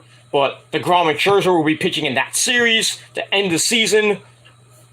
And then they finish at home against Washington. And if need be, the Mets could clinch either in Atlanta or clinch at home to end the season. But they're in the playoffs. Just don't know where they will be. Either the number 2 seed, possibly the number 3 seed if the Cardinals get red hot again. But hopefully we get the number 2 seed, so we have to buy in the wild card round and we don't face anybody until the National League Division Series on October the 11th. But we'll see what happens with that. But they don't win the division, they'll most likely get the 4th seed, which is the first wild card, and they get the home game for the wild card round. And depends who they play. It could be the Cardinals, it could be the Phillies, or the Padres, or the Brewers. Hopefully, it's an easier team. If I was a betting man, I would probably like to face. I'd probably like to face the Cardinals myself in the division round, but in the wild card round, probably not. But it is what it is. All right, my battery's about to end, so I gotta get out of here before my power goes out and I lose this entire almost 3 hour video. So I'm gonna get out of here. Thank you all for watching. I'm Peter Gilmore signing off. Peace out, rock on, and rock hard with your coot or your titties out if you're a lady watching. That's pretty much it. So rock on and rock hard with your whatever you have out. Just don't splash on me unless you're a lady. And if you're not down with that, motherfuckers, not down with me, not down with Prince Idol, Kevin Daddy, Chase, and my good friend Real Guys for Rowdy, and the other members of the Prophecy, which are better than you, and you know it. You're not down with us. You're not down with the Prophecy, the greatest group of people online and offline and in the world. The best thing since sliced fucking bread. You can't handle us. You can't beat us all. So, deal with it. Because if you're not down with us, then get ready for it. It's coming. We got 3 words for you. Fuck you, man. Deal with it, bitches. And that's it. Peter Gilmore signing off. I will be back tomorrow with my NXT review on the Peter Gilmore channel. If there's any news of the day that's important, I will be on sometime in the late afternoon on the Peter Gilmore channel, most likely. If any big breaking news hits, I will be on my channel. If not, I will definitely be on after NXT, probably about earlier than I was tonight, but I'm not going to go 3 hours like we're doing right now. On the 4 hours we did on SmackDown, whew, that was crazy in itself. But in any event, I'll see you guys tomorrow. And until then, Peter Gilmore signing off. I beat you, I do. And, like my good friend Kenny says, good, I beat you, I do. Goodbye. And good night. Because just like the Gilmore Cutter, you guys will never, ever see it coming. Good night. And adios, motherfuckers. Bang! Bye, bitches.